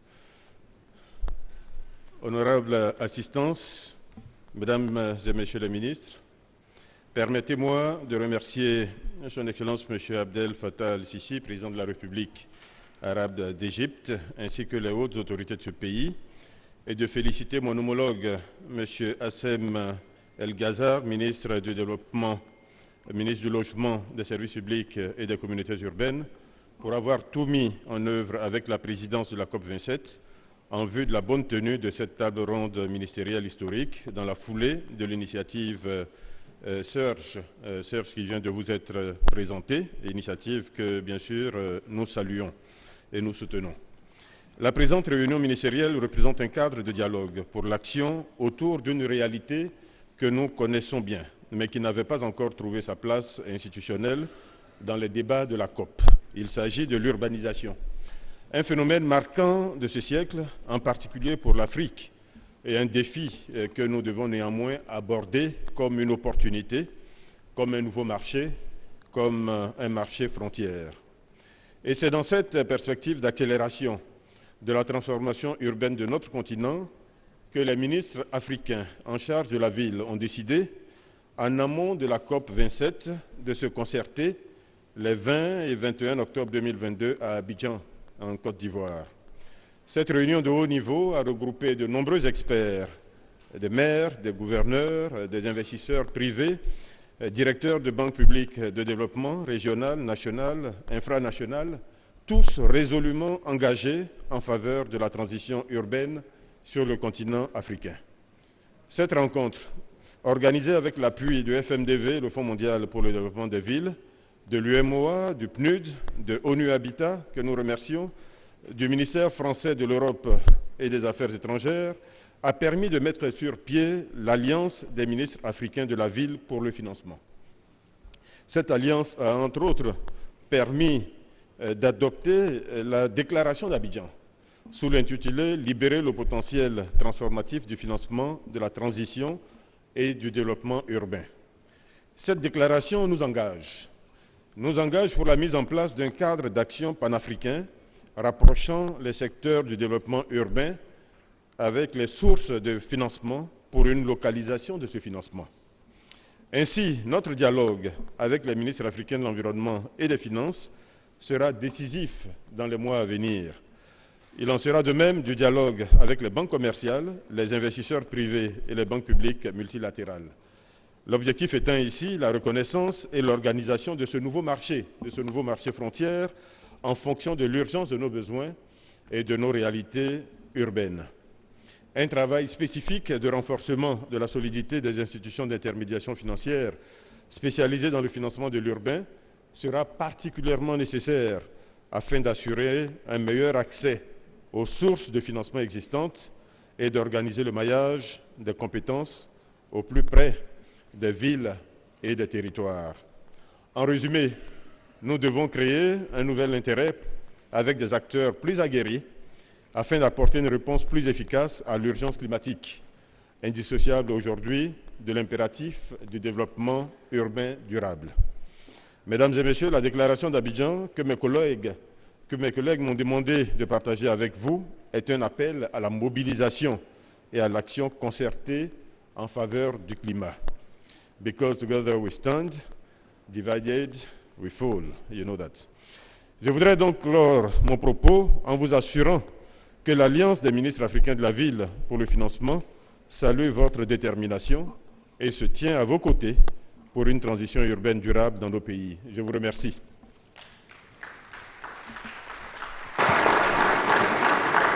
Thank you, Excellency. Thank you very much. So now we move to the next part of this segment, which includes statements from Minister of Housing, Urban Development, Environment, and Climate Change. And remind you that 2 minutes per each, and the statement will be delivered from the floor using state microphone.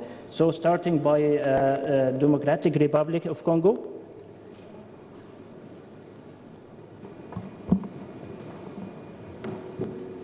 Merci beaucoup, Madame.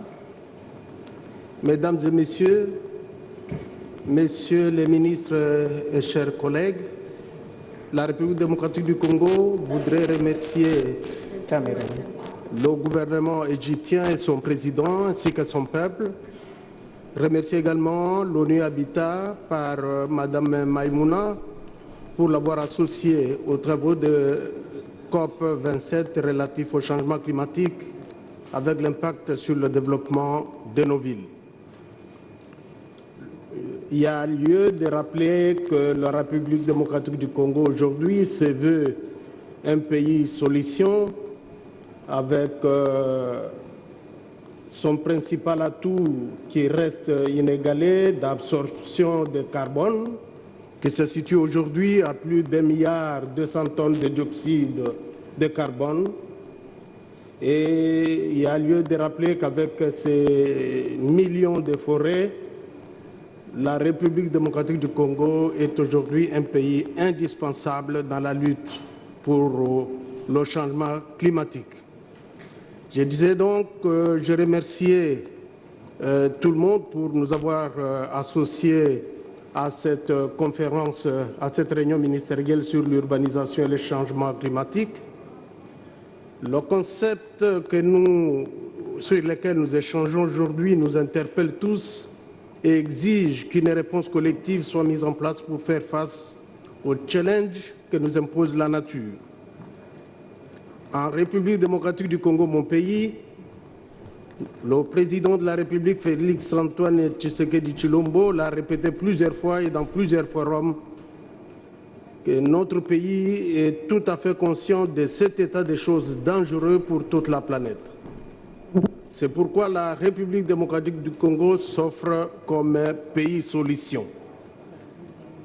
La République démocratique du Congo, avec une superficie de 2 347 000 km², regorge des étendues forestières importantes, avec plus ou moins 165 millions d'hectares de forêts, dont la deuxième forêt tropicale du monde, comme je le disais tout à l'heure.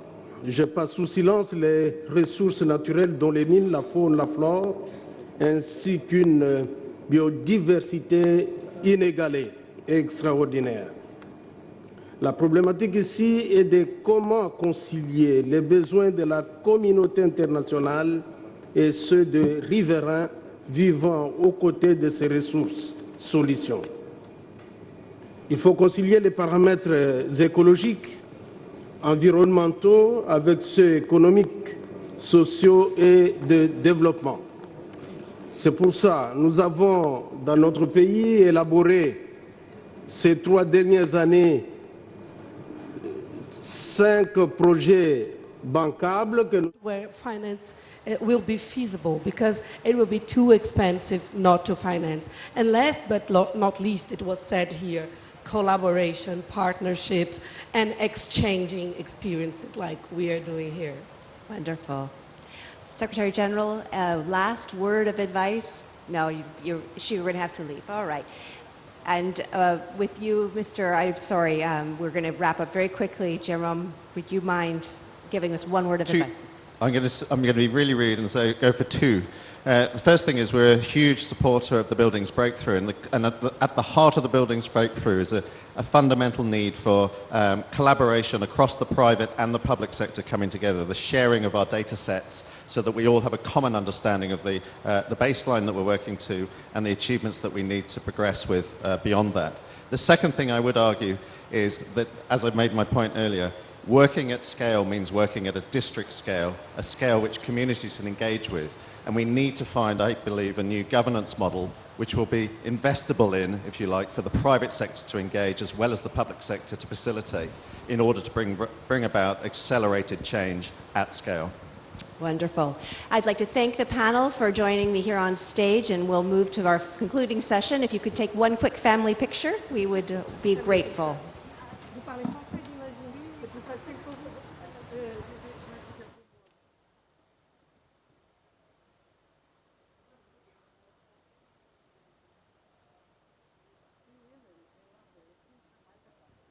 Thank you. All right.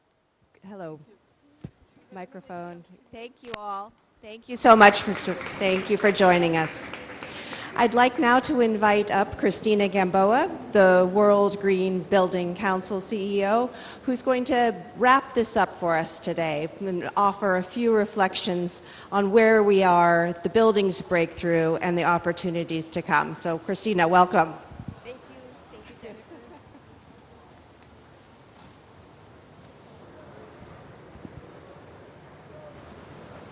Oh, so I'll join you down here.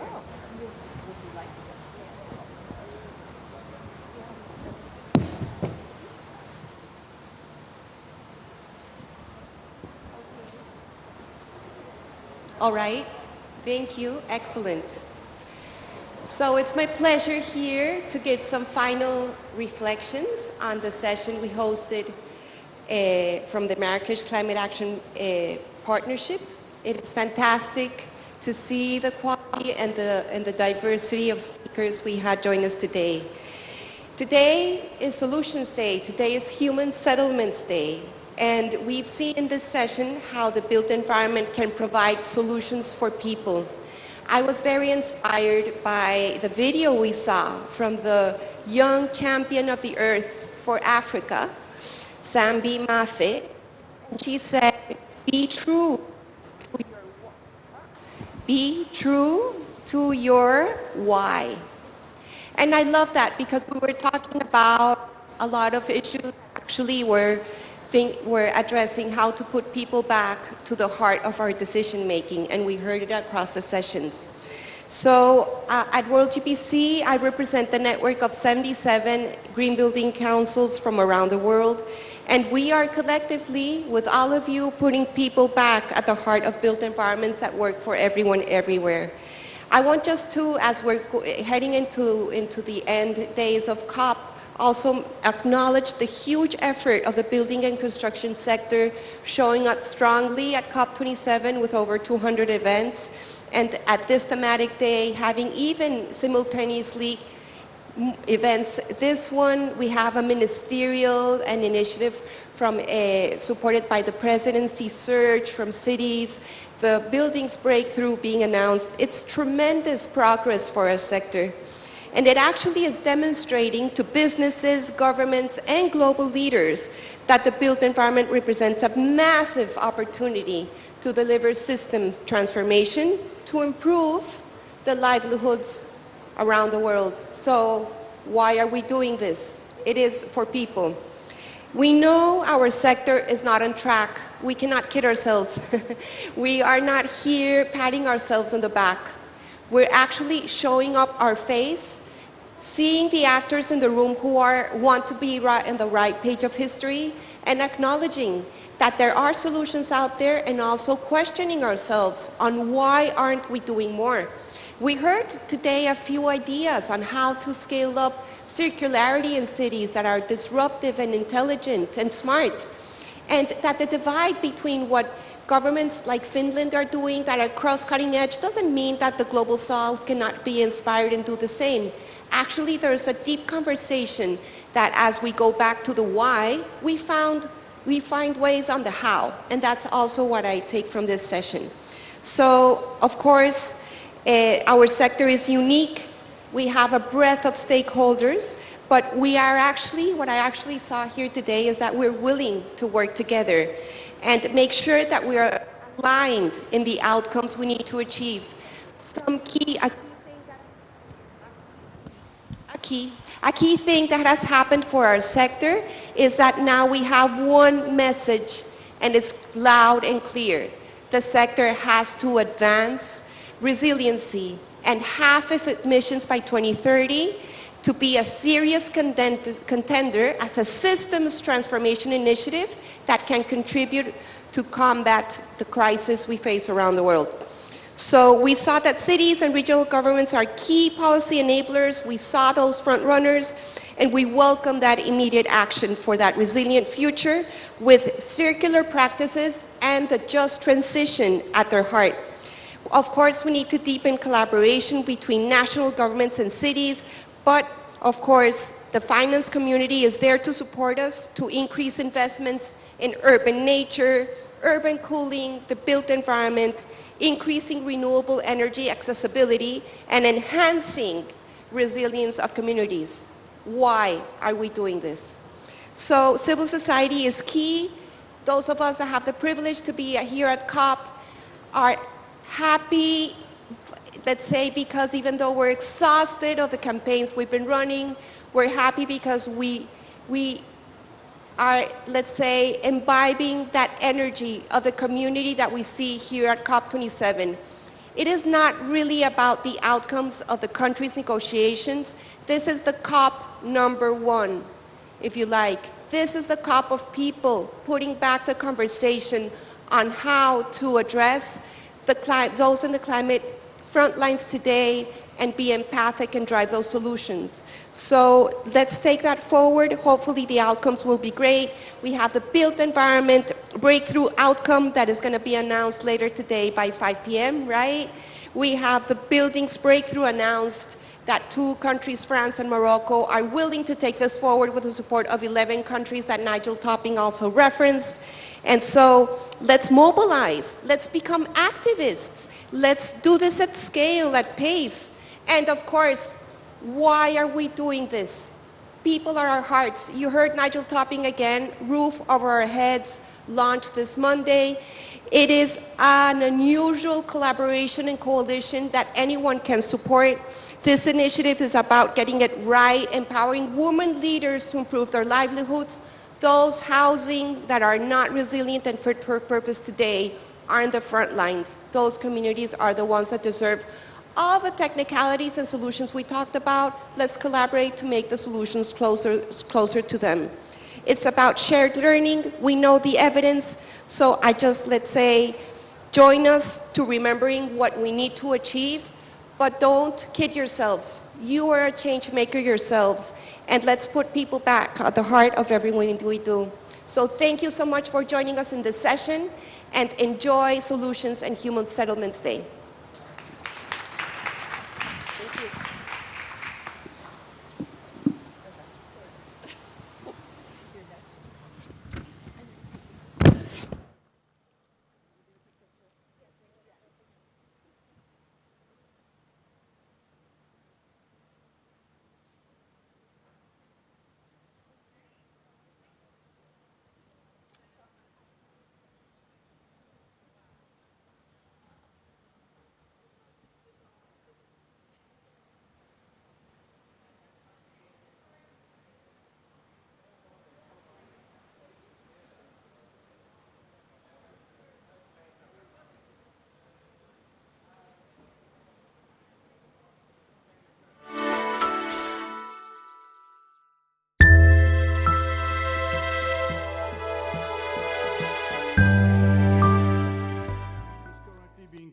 Which integrates climate change concerns into national land use policies, and these policies incorporate a range of actions involving transport, food, water, energy, and environmental security. I think a sound land use planning framework will help to build the island's resilience to the impacts of climate change. Thank you very much. Thank you. Next speaker from Malta. Thank you, Chair. It is such a fascinating opportunity to contribute to the first ever ministerial meeting on urbanization and climate change at COP, an event which finally places housing and urban development on the climate change agenda. It is very encouraging to note the shift in direction which acknowledges how central our urban cores are to our shared fight in the climate crisis we are experiencing. It is even more encouraging to know the urge for induced multi-level action. One should immediately acknowledge the gap between advanced economies and developing ones in implementing actions on climate change. This is a major reason for global initiatives for a more widespread distribution of resources. Over the past 2 decades, Malta as a country transitioned from a developing one to a developed economy, now registering optimized growth year in, year out. As a housing minister, I can appreciate the pressure arising from competing forces seemingly at odds with one another. From one end, the need to house the growing masses in our towns and cities. On the other hand, ensuring the sustainability of our communities. These forces can only align if we bring about constructive regulation to guide the industry and encourage collaboration between public and private actors to unlock green financing. The Maltese government has introduced significant fiscal measures to promote restoration, recycle building materials and reduce the need for new building stock on virgin land. New rules are in the pipeline to guide the construction industry. Furthermore, the state is leading by example with retrofitting in public housing. and has committed to audit the energy efficiency of our housing stock in our path to achieve carbon neutrality in public buildings by 2030. But we know this will not be enough. We need an international effort to back the collaboration between public and private actors with robust financial means to promote those actors who put the effort to build green, to encourage innovation in financial products and support programs. Most importantly, to defeat the old ways which have led us to the moment of climate crisis. We are calling for one integrated policy which enables financing, which supports local development. This will sweep aggressive growth with real, collective and sustainable growth starting at the heart of each and every city where families live. Thank you very much. Thank you. Now we move to the next statement from local government leaders and non-state actors, starting by Excellency Cynthia Ribeiro, Mayors of Palmas in the Amazonia, Brazil. Vossas Excelências, bom dia a todos. Meu nome é Cíntia Ribeiro e sou prefeita de Palmas, uma cidade amazônica de 313 mil habitantes situada no estado do Tocantins, Brasil. Sou também a única mulher prefeita de uma capital brasileira. Represento aqui também a vice-presidência da Frente Nacional de Prefeitos do Brasil e represento os prefeitos do Fórum das Cidades Panamazônicas, que reúnem prefeitos e prefeitas do Brasil, Colômbia, Peru e Equador para discutir os desafios do desenvolvimento sustentável em nossa região. Tenho muito prazer em participar da COP27 como parte de uma delegação de governos locais. Senhoras e senhores, parabenizamos a presidência da COP27 por convocar esta primeira reunião ministerial para urbanização e mudança climática, liderada pelo governo da República Árabe do Egito e apoiado pela ONU Habitat e também pelo ICLEI. Saudamos essa reunião ministerial como um evento único que reforça o compromisso do Acordo de Paris e do Pacto Climático de Glasgow para a ação climática em vários níveis. Nós vemos na iniciativa da Surge o potencial para uma agenda bem estruturada de colaboração, comunicação e engajamento em vários níveis com as partes da UNFCCC nessa segunda fase da implementação do Acordo de Paris. Através dessa iniciativa, nós vemos um potencial para fortalecer as estruturas nacionais para integrar mais fortemente o desenvolvimento urbano e sustentável nas ambições das NDCs e os planos de adaptação nacionais, NAPs, e para buscar alinhamentos para a ação em todos os níveis governamentais. Expressamos nosso total apoio à iniciativa Surge e nos comprometemos a colaborar com a presidência, as partes apoiadoras, a ONU Habitat, a LMGMA e a todos os parceiros envolvidos. Estamos prontos para colaborar, para contribuir e co-criar com a presidência, as partes, a ONU Habitat, essas iniciativas para os próximos meses. O mundo estava com saudades do Brasil, parafraseando o nosso presidente eleito Luiz Inácio Lula da Silva, e nós, brasileiros, estamos com muita vontade de trabalhar a pauta climática mundial. Pedimos a todas as partes que apoiem esta iniciativa e providenciem a coordenação e o financiamento necessários para isso. Além disso, como cidades e governos subnacionais, nos comprometemos a apoiar a implementação da segunda fase do Acordo de Paris, e, através de nossas próprias ações climáticas, estruturar toda a parte urbana do nosso terreno. Tenho a esperança de que, através de nossa forte cultura de ação e colaboração com todas as cidades panamazônicas envolvidas, seremos capazes de desenvolver uma importante contribuição para esta iniciativa. Agradecemos mais uma vez à presidência da COP27 por ter tomado esta importante iniciativa. Desejo um excelente dia a todos e, mais uma vez, obrigada. Thank you.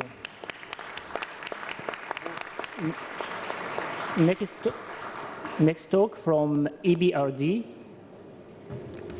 Good morning, ladies and gentlemen. Heike Hamgard from the EBRD. We are incredibly thrilled today. لدينا نموذج أعمال حول السعر الخاص بالسيارة وما هي التكلفة طويلة الأجل لتلك السيارات ومعرفة هذا الأمر بشكل تفصيلي. All right, so I guess the next question is, أعتقد أن السؤال التالي why هو now? لماذا So لماذا why لا؟ after all these لماذا بعد كل years هذه السنوات should entrepreneurs and وبعد كل investors هذه and السنوات individuals start من investing العمل in وبعد Africa كل and هذه السنوات في العمل من particularly السوق in الأفريقي Well, لماذا الآن؟ let me tell you.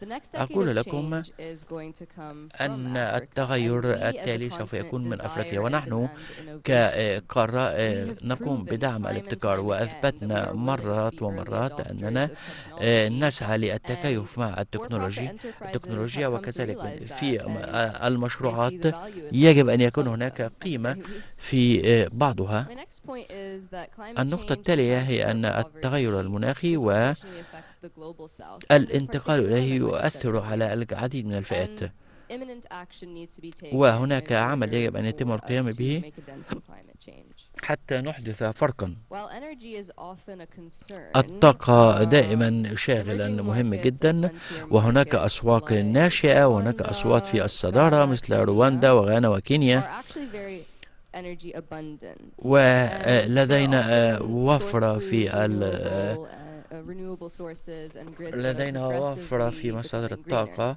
ونسعى That leads للتحول next إلى to my next الأخضر. point, that EV is, or electric vehicles, وهذه is a السيارات productive use of that الكهربائية energy and supports the development of grid extensions. تعمل So emerging markets على have quite a lot of دعم money الأسواق on الناشئة electric وهذه الأسواق vehicles. Electric vehicles نستطيع are also a أن يكون catalyst لديها for reducing the المحفزات cost of those اللازمة imports. بتقليل استيراد هذه الحافلات.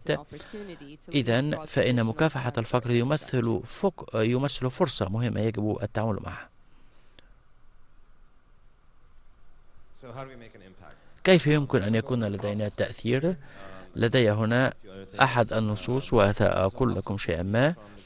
Purposeful business.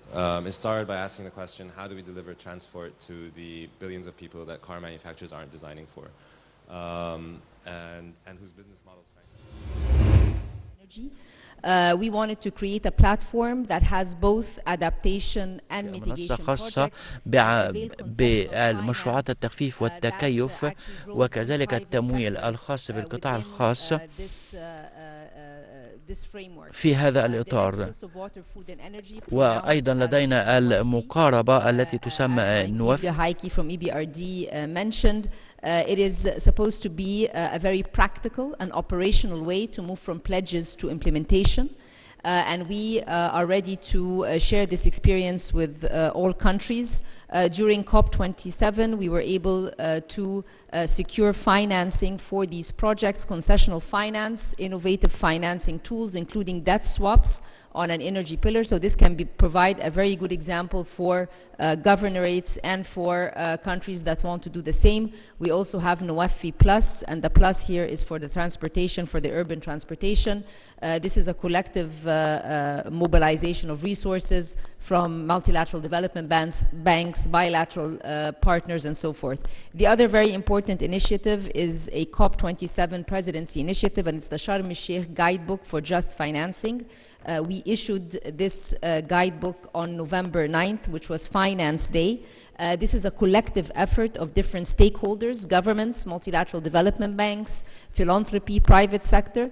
And I really urge everyone to take a look at the guidebook in detail, because we try and show practically how we can access finance, how we can create innovative tools to be able to draw in private sector investments. Philanthropy plays a very big role. Each and every capital provider and each and every stakeholder has a responsibility, including governments, by putting the policy as well as the regulatory framework. So this is also available, and there's a QR code where everyone can access this, and we will be using the next 12 months to disseminate the information in the guidebook as a practical steps for all of us to be able to access finance. These are the two interventions as a Minister of International Cooperation for Egypt. Now back to the topic of the day. On behalf of my colleague, Minister Asem El-Ghazar, Excellencies, honorable ministers, distinguished delegates, ladies and gentlemen, at the conclusion of this meeting, I would like to thank you all for your responses to the invitation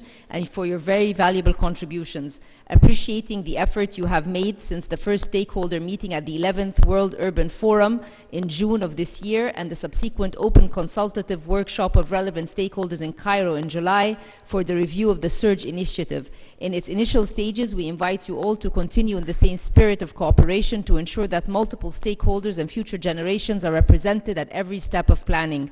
Going forward, we would expect more representation from national, sub and local governments, as well as international regional organizations, parliamentarians, civil society, older persons, children, youth, women, persons with disabilities, grassroots organizations, researchers, and leaders. Now, at the conclusion of this ministerial meeting, whose convening in itself means the availability of the political will of our countries to put cities and urbanization among other priorities in the face of climate change, we urge governments to announce their commitments and voluntary actions, and we call for more international cooperation, multi-stakeholder and intergenerational cooperation, and more joint actions to support climate action to achieve the goals of the Paris Agreement. As we have seen today, our common sense is that what we do is very important, it is very urgent, and our views converge towards many common issues that can direct us to work together effectively and in harmony. Together, we can now chart the way forward for the Surge initiative and its thematic working groups, which have main topics including the following. First, increasing the integration of urban climate action into the nationally determined contributions. Second, strengthening the commitments and actions of cities and local governments in the face of climate change. Third, building on the science and findings of the IPCC reports, and most importantly, ensuring that all planned activities are grounded in sound scientific and technical understanding. Fourth, addressing the lack of access to finance, local capacities, innovation, and justice. And here is where the Sharm el-Sheikh Guidebook for Just Financing comes in. Pursuing climate action through a multi-tiered approach, particularly including local communities as a fundamental approach to achieving the Paris Agreement. And finally, ensuring that national governments support local governments in demobilizing climate action above, and in this regard, appreciate the importance of a mechanism to periodically assess the status of progress towards achieving the goals of the Surge initiative and achieving milestones, as well as encouraging future COP presidencies to hold such ministerial meetings in the future. And of course, the UN Habitat may be the point of contact. Thanking the Egyptian COP27 presidency for convening this first ministerial meeting on urbanization and climate change, we urge all participants to commit to providing support to the United Arab Emirates, which holds the presidency of the 28th session of the Conference of Parties next year, as well as its successors. In a related context, it is important to link between ministerial meeting on urbanization and climate change and the World Urban Forum, which can be done through further planning, as it could include the review of the ministerial meeting and its achievements, and in hosting this framework, promoting the next World Urban Forum, which will be held in Egypt in 2024, and we welcome the active participation of all its parties.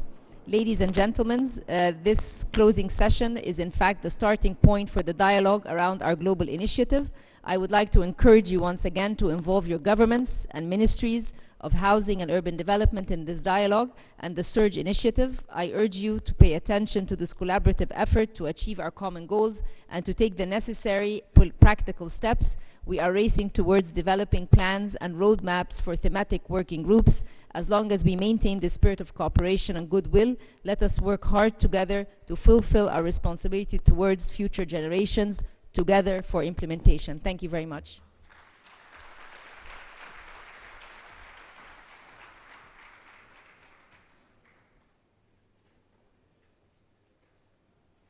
Finally, I would like to thank you and looking forward for your intervention, whether via COP presidency website or UN Habitat. Thank you very much. Maybe the ministers can come for a group photo together. That would be good. Thank you.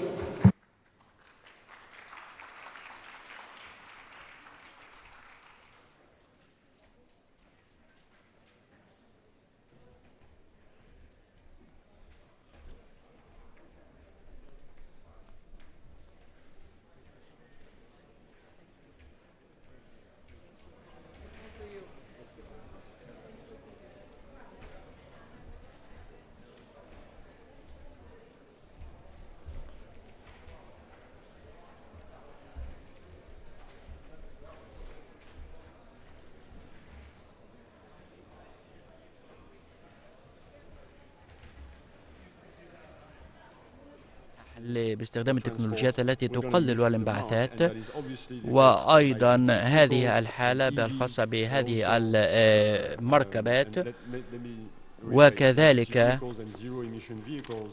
أن نتعامل مع المكونات المختلفة داخل المدن والانبعاثات الخاصة، ونرى العديد من الممارسات في هذا الشأن في الاقتصاديات المتقدمة، ونسعى دائما لما يكون هناك ضوء في آخر النفق. النقطة الأخيرة مرتبطة بالكفاءة وتحديد الازدحام المروري، وهذا يتم تخفيضه، وتحدثنا عن هذا من خلال إيجاد أفضل الطرق لفهم كيف يمكن أن نحقق التوجهات الخاصة بالبنية التحتية، واستخدام المساحات التي هي بالفعل نادرة وتكون بشكل فعال.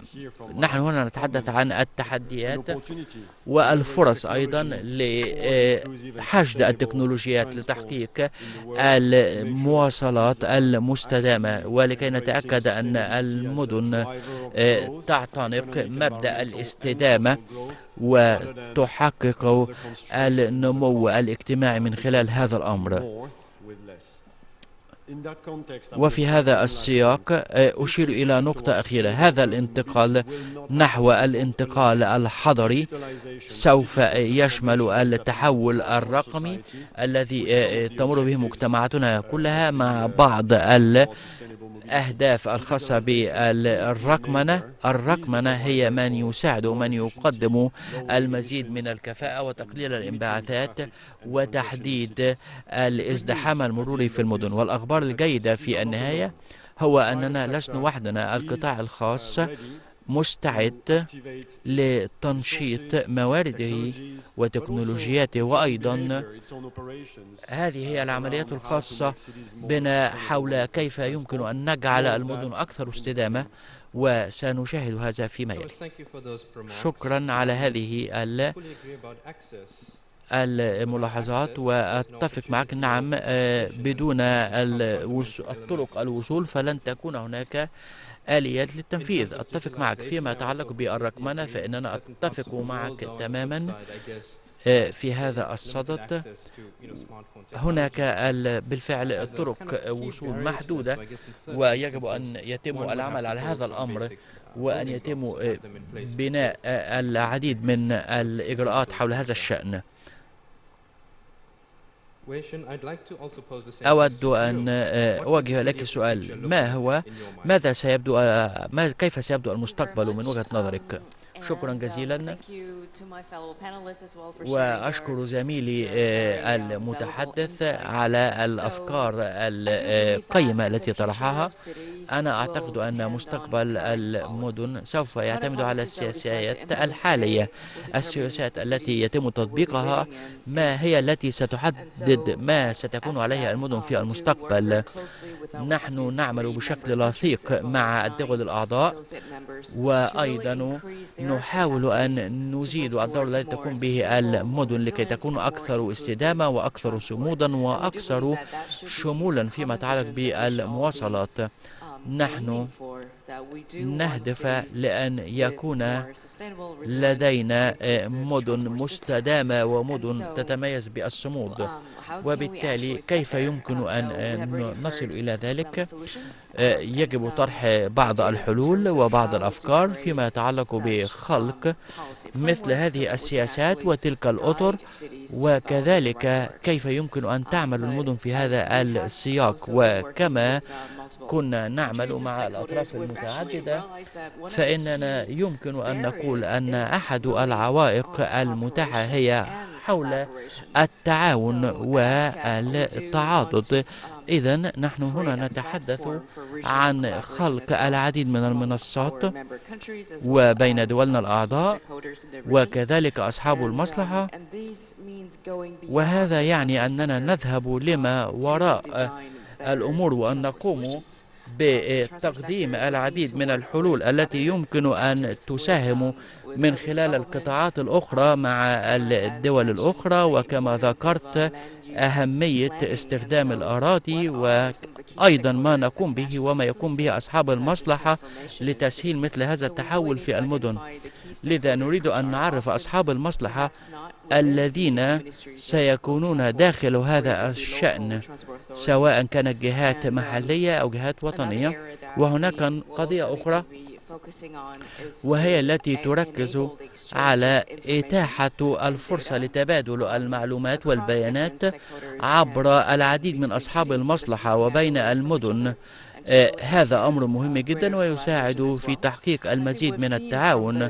ورأينا من خلال جائحة كوفيد-19 أننا لم نكن نقوم بعمل جيد في مشاركة المعلومات في هذه الأوقات، وبالتالي كانت هناك معلومات لدى أصحاب المصلحة فيما يتعلق بالخدمات والعمل اللوجستي وكذلك التحول والانتقال.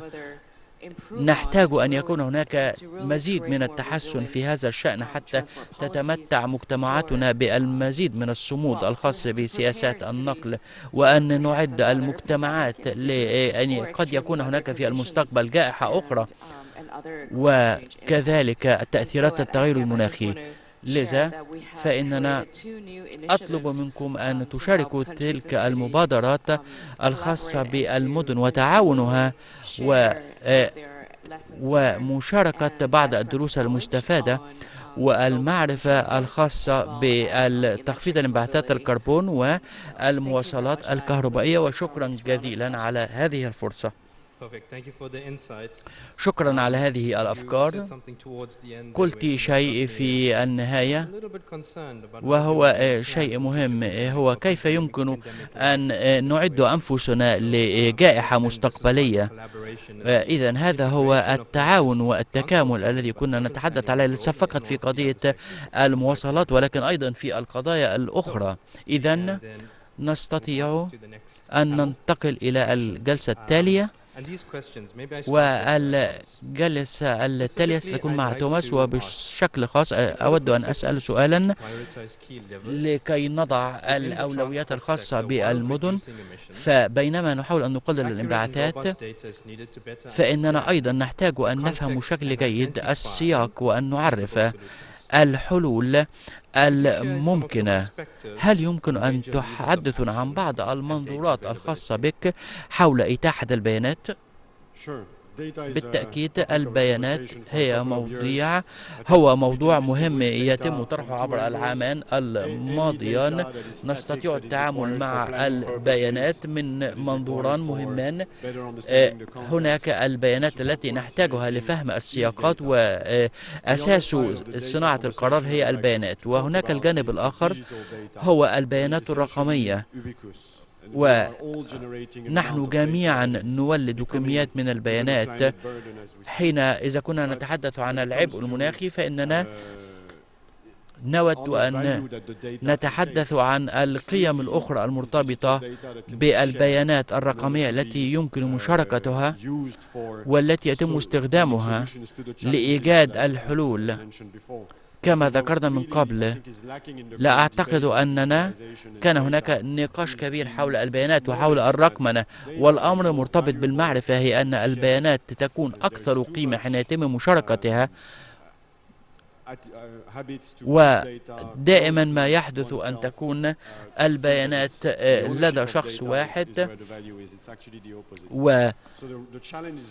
والتحدي هو كيف يمكن أن نجعل هذه البيانات يتم مشاركتها وكيف يمكن استخدامها في أدوات البنية التحتية أو التعلم أو استخدامها في جائحة قادمة أو عمل نظام محاكيات أو وجود أنظمة توأمة تكنولوجية أو التنبؤ بالقدرات الخاصة بالبنية التحتية أو الأصول أو غيرها.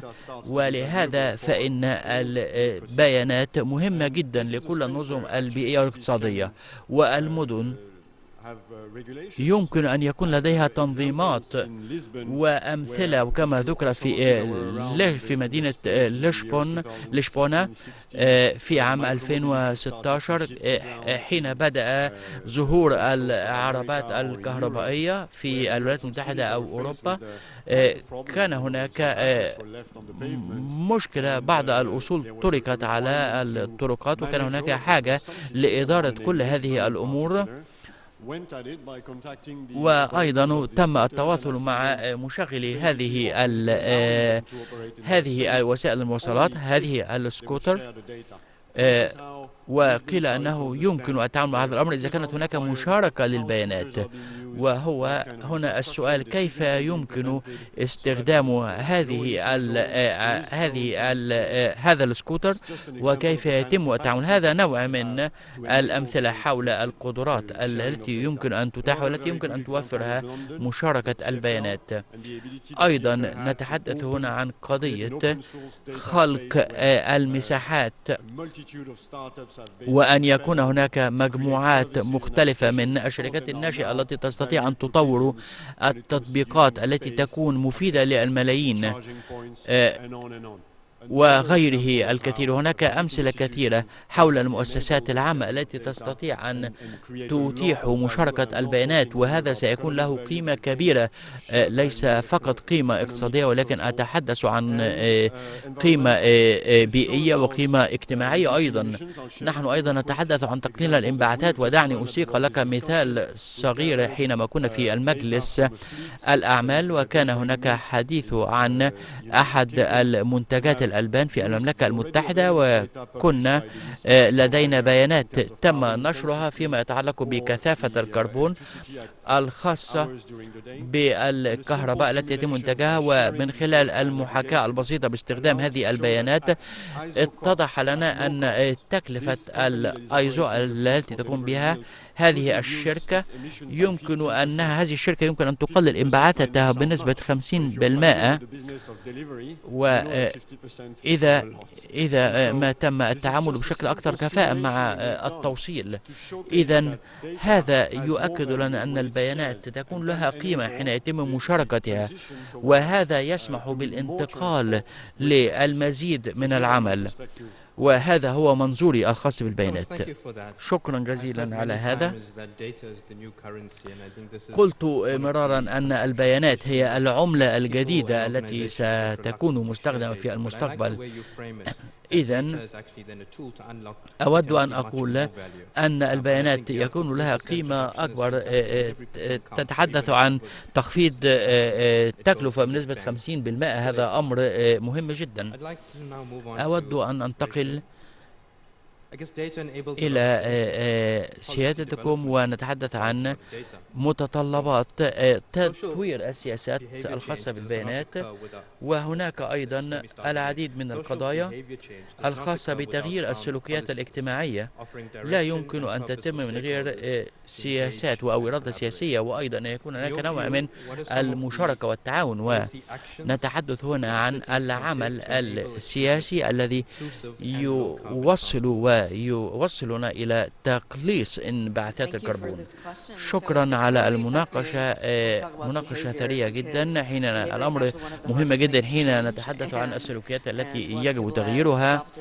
حين يعتنق البشر نمطا سلوكيا معينا فإنه يكون من الصعب بالنسبة لهم أن يغيروا مثل هذا الأسلوب، ويجب أن يكون هناك بدائل متاحة بالطبع. وبالتالي فإن نحدث عن تغيير السلوك، يجب أن نفهم أيضا ماهية هذا السلوك والدور الذي يجب أن تلعبه الحكومات لكي تفهم السلوكيات المختلفة للمجموعات الاجتماعية التي تشمل النساء أو الأطفال وقدراتهم وإمكانياتهم الاقتصادية. وقد لاحظنا أن هناك تغيرات واختلافات حدثت في سلوكيات الأطفال تابعا للمجموعات المختلفة، ويمكن انعكاس هذه الاختلافات في السياسات التي يتم صياغتها ونتساءل هنا هل هذه السياسات تراعي البعد الخاص بالنمو الاجتماعي والعدالة، ويجب أن يكون هناك المزيد من السياسات التي يجب أن يكون هناك أطر للتقييم، ويجب أن يكون هناك المزيد من التحليل المبني وتأثير الخاص بالنوع الاجتماعي وتقييم النوع الاجتماعي، وكيف يمكن مساعدة صانع السياسات في فهم أثر السياسات على المجموعات الاجتماعية المختلفة. ولدينا العديد من الأمور التي تحكمنا في هذا الصدد، والهدف هو أن يتم تكامل وأن يتم هناك إدماج لكل الفئات في العمليات المختلفة، وأيضا أن يتم إدماج سياسة نقل تساهم في تقليل انبعاثات الكربون. إذن نحن هنا نتحدث عن وسائل نقل أكثر شمولية، وأيضا اتخاذ إجراءات ومعايير مهمة تساعد في صناعة السياسات. إذن هذا سيؤدي إلى التغيير على المستوى المؤسسي وعلى مستوى صناعة السياسات، وهذا يعيدني إلى النقطة الخاصة بالسياسات الأكثر تكاملا وتشجيع التعاون من قبل الوزارات وما يتم تنفيذه، وأيضا التأثيرات المرغوبة والمرجوة الخاصة بقطاع النقل.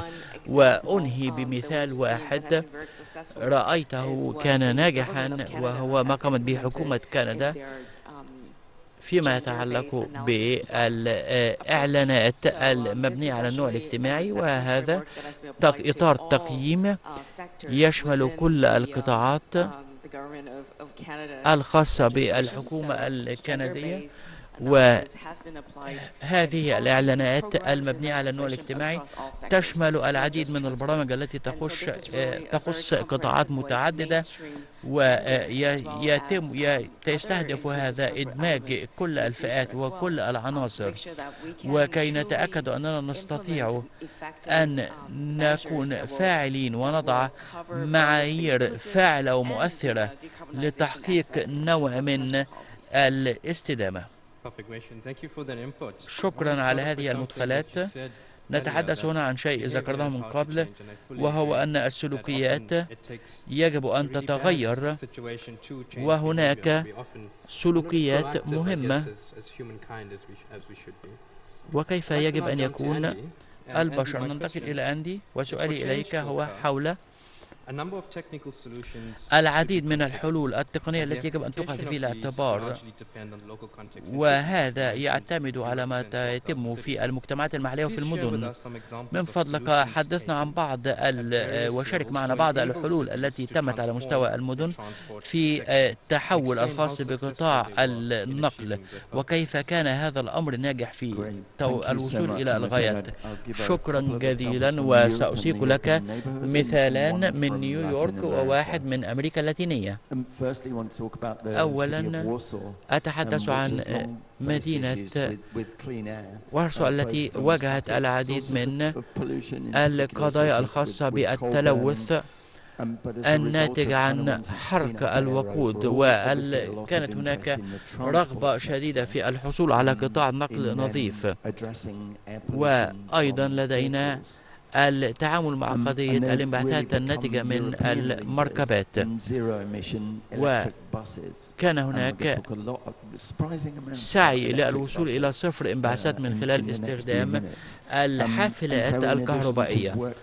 وأضيف إلى هذا أن كان هناك حاجة لإنشاء نظام يتعامل مع الدور الذي يمكن أن يتم تقديمه من خلال البنية التحتية، وهذا يعيدني مرة أخرى إلى الأطر المختلفة على المستوى الوطني وعلى مستوى القطاعات المختلفة، والمحاولة لذا نريد أيضا أن نتحدث عن النرويج، وكان هناك نموذجا رائع فيما يتعلق بتقديم المركبات الكهربائية، وحيث نجد أن في العام الماضي كان هناك نسبة كبيرة من المركبات،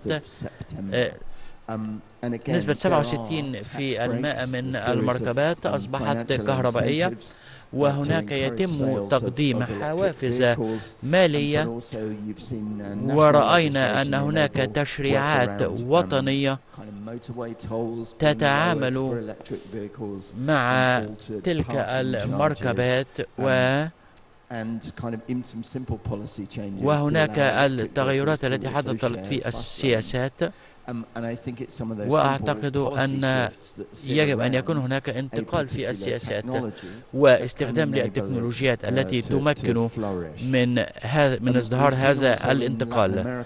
رأينا في أمريكا اللاتينية أن هناك نموا كبيرا في سوق الحافلات الكهربائية. هناك برنامج يتعامل مع هذا الأمر في 34 مدينة، وهناك استثمار ضخم يتم ضخه في هذا المجال، وهناك مستثمرين دوليين، وتم استثمار 1 مليار دولار لعمل مبادرة الحافلات الكهربائية في هذه المدن الخاصة بأمريكا اللاتينية. ومرة أخرى فإننا نعمل على هناك قضية التصنيع والسياسات والتشريعات، وأيضا عملية التشريعات المحلية التي تهدف إلى استخدام الحافلات الكهربائية.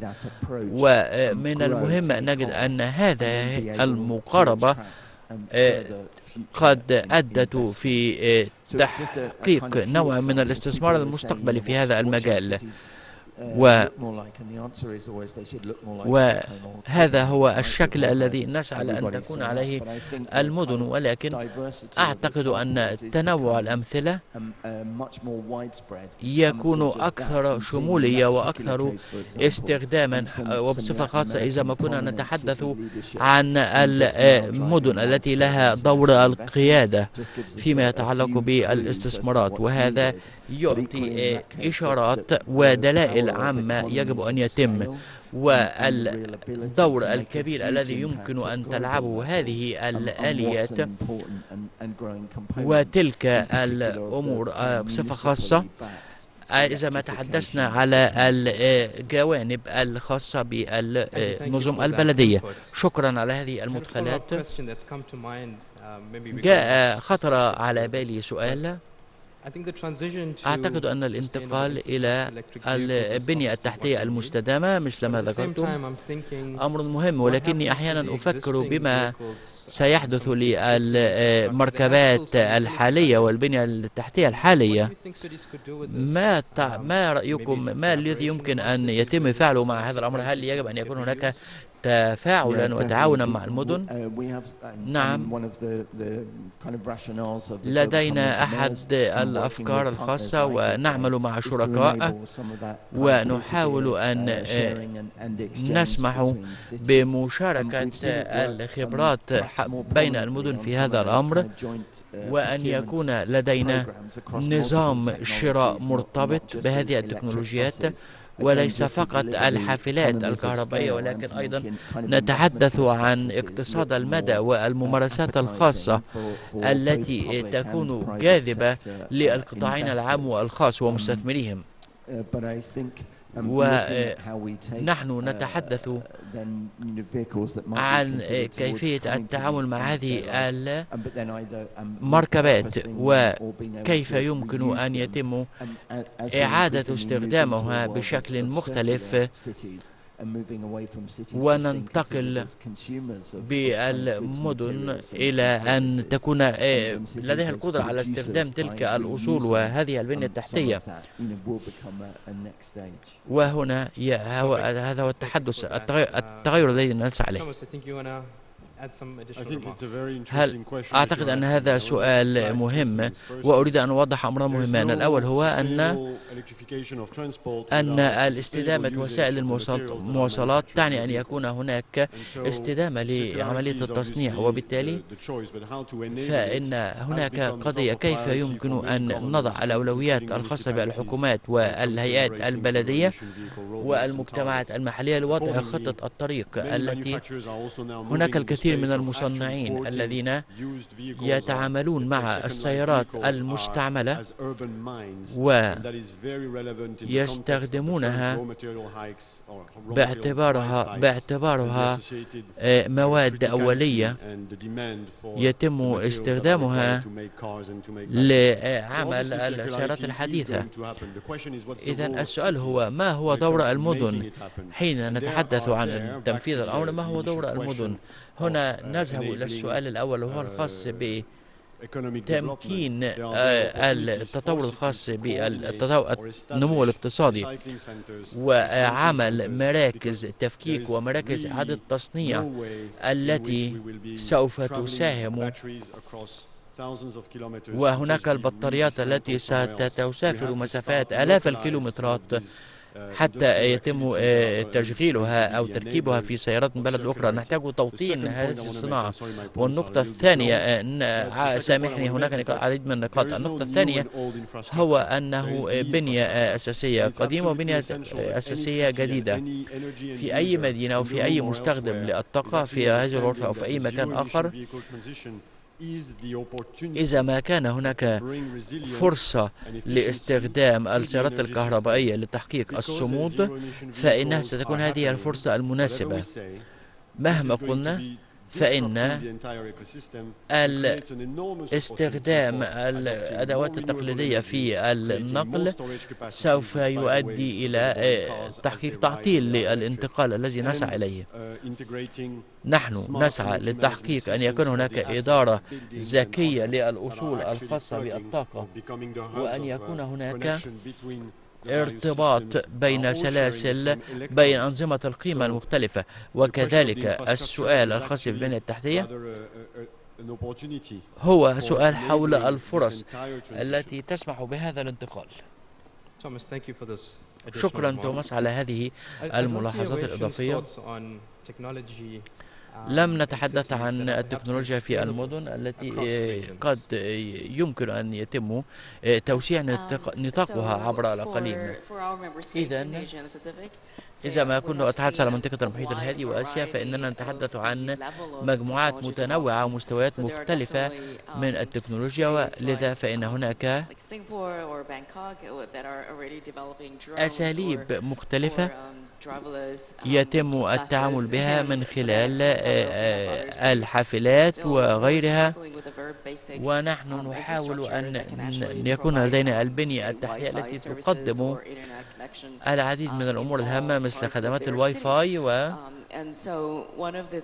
وأيضا أحد الأشياء المهمة التي حاولنا أن نعمل معها مع الدول الأعضاء هي أن نكون هناك مبادئ وإرشادات تتعامل مع كيفية تسخير قوة الرقمنة لتقليل الانبعاثات في قطاع النقل، وكيف يمكن لهذه الأمور أن تساعد أو أن يتم تطبيقها في العديد من المدن. أريد أن ألقي الضوء على نقطة واحدة، وهي خدمات النقل الغير رسمية والموجودة في العديد من المدن، والتكنولوجيات التي يجب أن تلعب دورا كبيرا في تحقيق التكامل بين هذه الخدمات وبين أدوات النقل المختلفة. وبالتالي فإننا نحتاج أن نطبق العديد من النماذج الموجودة في تلك المدن ويتم تطويرها حتى نستطيع أن نساعد في خلق العديد من النقل الذي يتميز بالشمول. شكرا. والنقطة الأخيرة وهي النقل الغير الرسمي.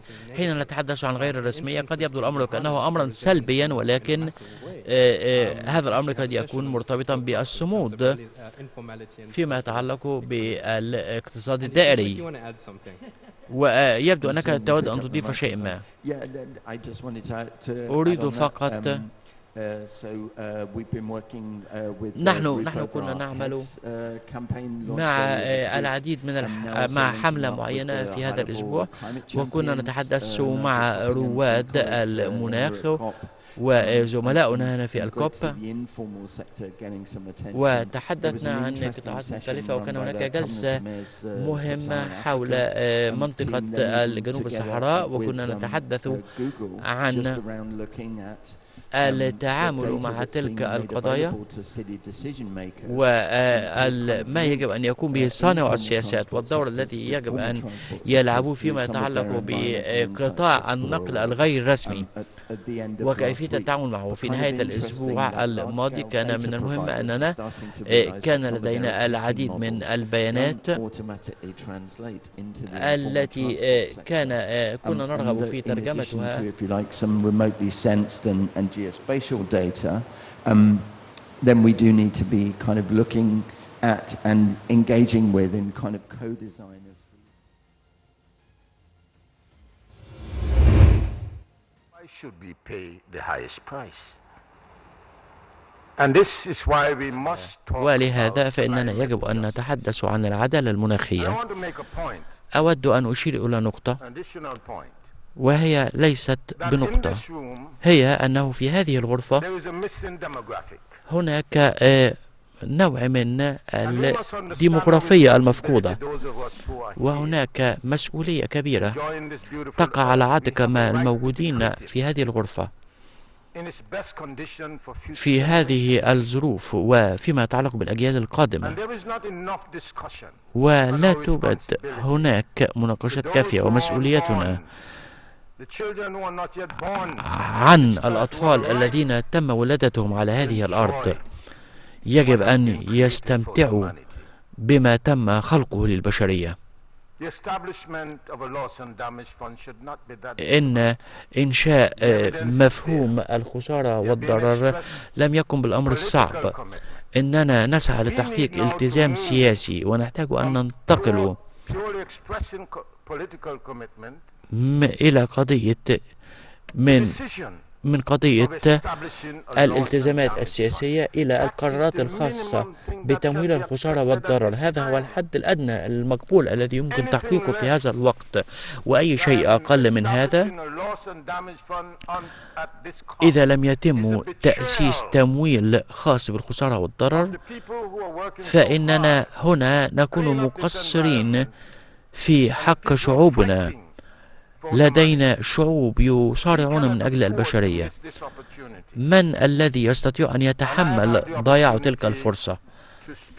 ولدي أنا الفرصة لكي أتحدث إلى القادة، ولقد أعجبت بالالتزام السياسي، ولكني محبط من أن هذا الالتزام لم يتم ترجمته إلى عمل سياسي يستطيع أن يواجه احتياجاتنا وما يحتاجه ضحايا الأعاصير والفيضانات.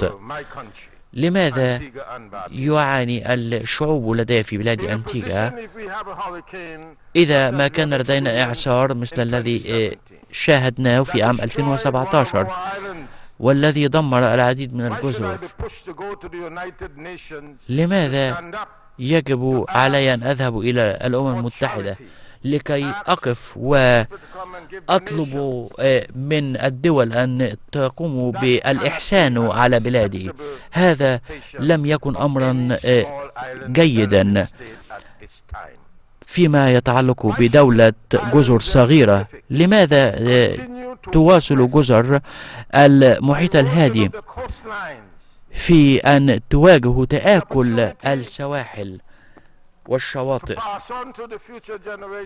إن فرصة الأجيال القادمة تتضاءل وتتآكل أيضا. يتم هذا لسبب بسيط، هو أننا لا نسعى لحلول شاملة، ولكننا نسعى لقرار واحد يعالج وينشئ الصندوق الخاص بالخسارة والضرر. يجب أن نجد وسائل التمويل. هذا لن يحدث بين عشية وضحاها، يجب أن نفهم ذلك. ولكن لماذا نتحدث في هذه اللحظة في هذا المؤتمر؟ لأننا لدينا الأطراف التي قبلت بوجود الخسارة وبوجود الصندوق الخاص بالخسارة والضرر. أعتقد أن هذه هي القضية، وبمنتهى الصراحة أننا لا نقدر الحالة العاجلة التي نحن نمر بها، ويجب أن يكون هناك إرادة سياسية. الإرادة السياسية يجب أن تظهر من خلال الأدلة الملموسة. لا يجب أن توعدني بشيء ما، أريد شيئا ملموسا، ولهذا نحن هنا، وهذا ما نطالبه. كما قال زميلي من باكستان، نحن لا نود أن نرى المانحين فقط. دعونا نعمل. لدينا 24 ساعة قادمة، ويجب أن نكون ملتزمين وأن نجلس على الطاولة بأيادي نظيفة، وأن نتعامل بشكل جدي مع انتشار الغازات التي تهدد البيئة والتي تنذر بكوارث. لا يجب على الدول أن تذهب إلى البنوك وتحصل على قروض بفوائد كبيرة. يجب أن يتم تقديم التمويلات، وهذه التمويلات تساعد الدول في بناء أنظمة صحية وأنظمة تعليم، وأن تلبي حاجتها الاجتماعية. أدعو كل المشاركين في هذا المؤتمر، دعونا لا نترك كوب 27 دون ما أن ننشئ صندوق خاص بالخسارة والضرر، حتى تستطيع العام القادم بنغلاديش وتوغولو وبربادوس أو جزر أنتيجا أن تواجه، إذا ما واجهتها عاصفة، أن تواجهها. وبالتالي أستطيع أن أقول لكم أن مستشفياتنا قد دمرت. بعض هذه الدول لديها مؤسسة واحدة للتعامل مع الحالات الطبية. إذا ما دمرت لن يكون هناك أي علاج. نحتاج أن ننشئ هذا الصندوق كخطوة أولى، وبعد ذلك نستطيع أن ننتقل إلى العمل الخاص بأن يقوم هذا الصندوق بتلبية الحاجة التي أنشأ من أجلها. لدينا 10 دقائق باقية، وعلينا أن نستمر بالباقي الكلمات. شكرا جزيلا.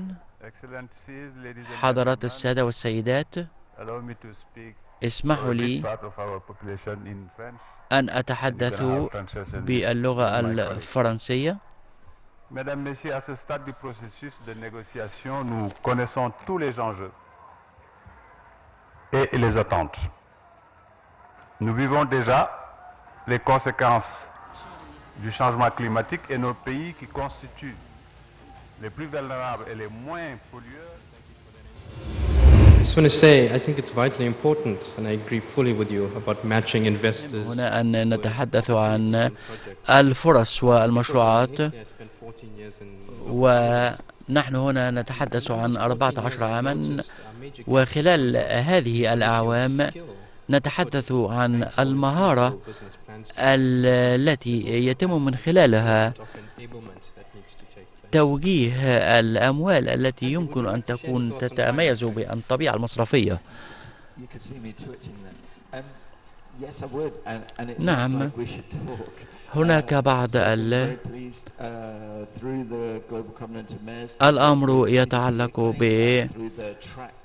بالمسارات المختلفة والأنظمة المختلفة، والتي نستطيع من خلالها أن يتم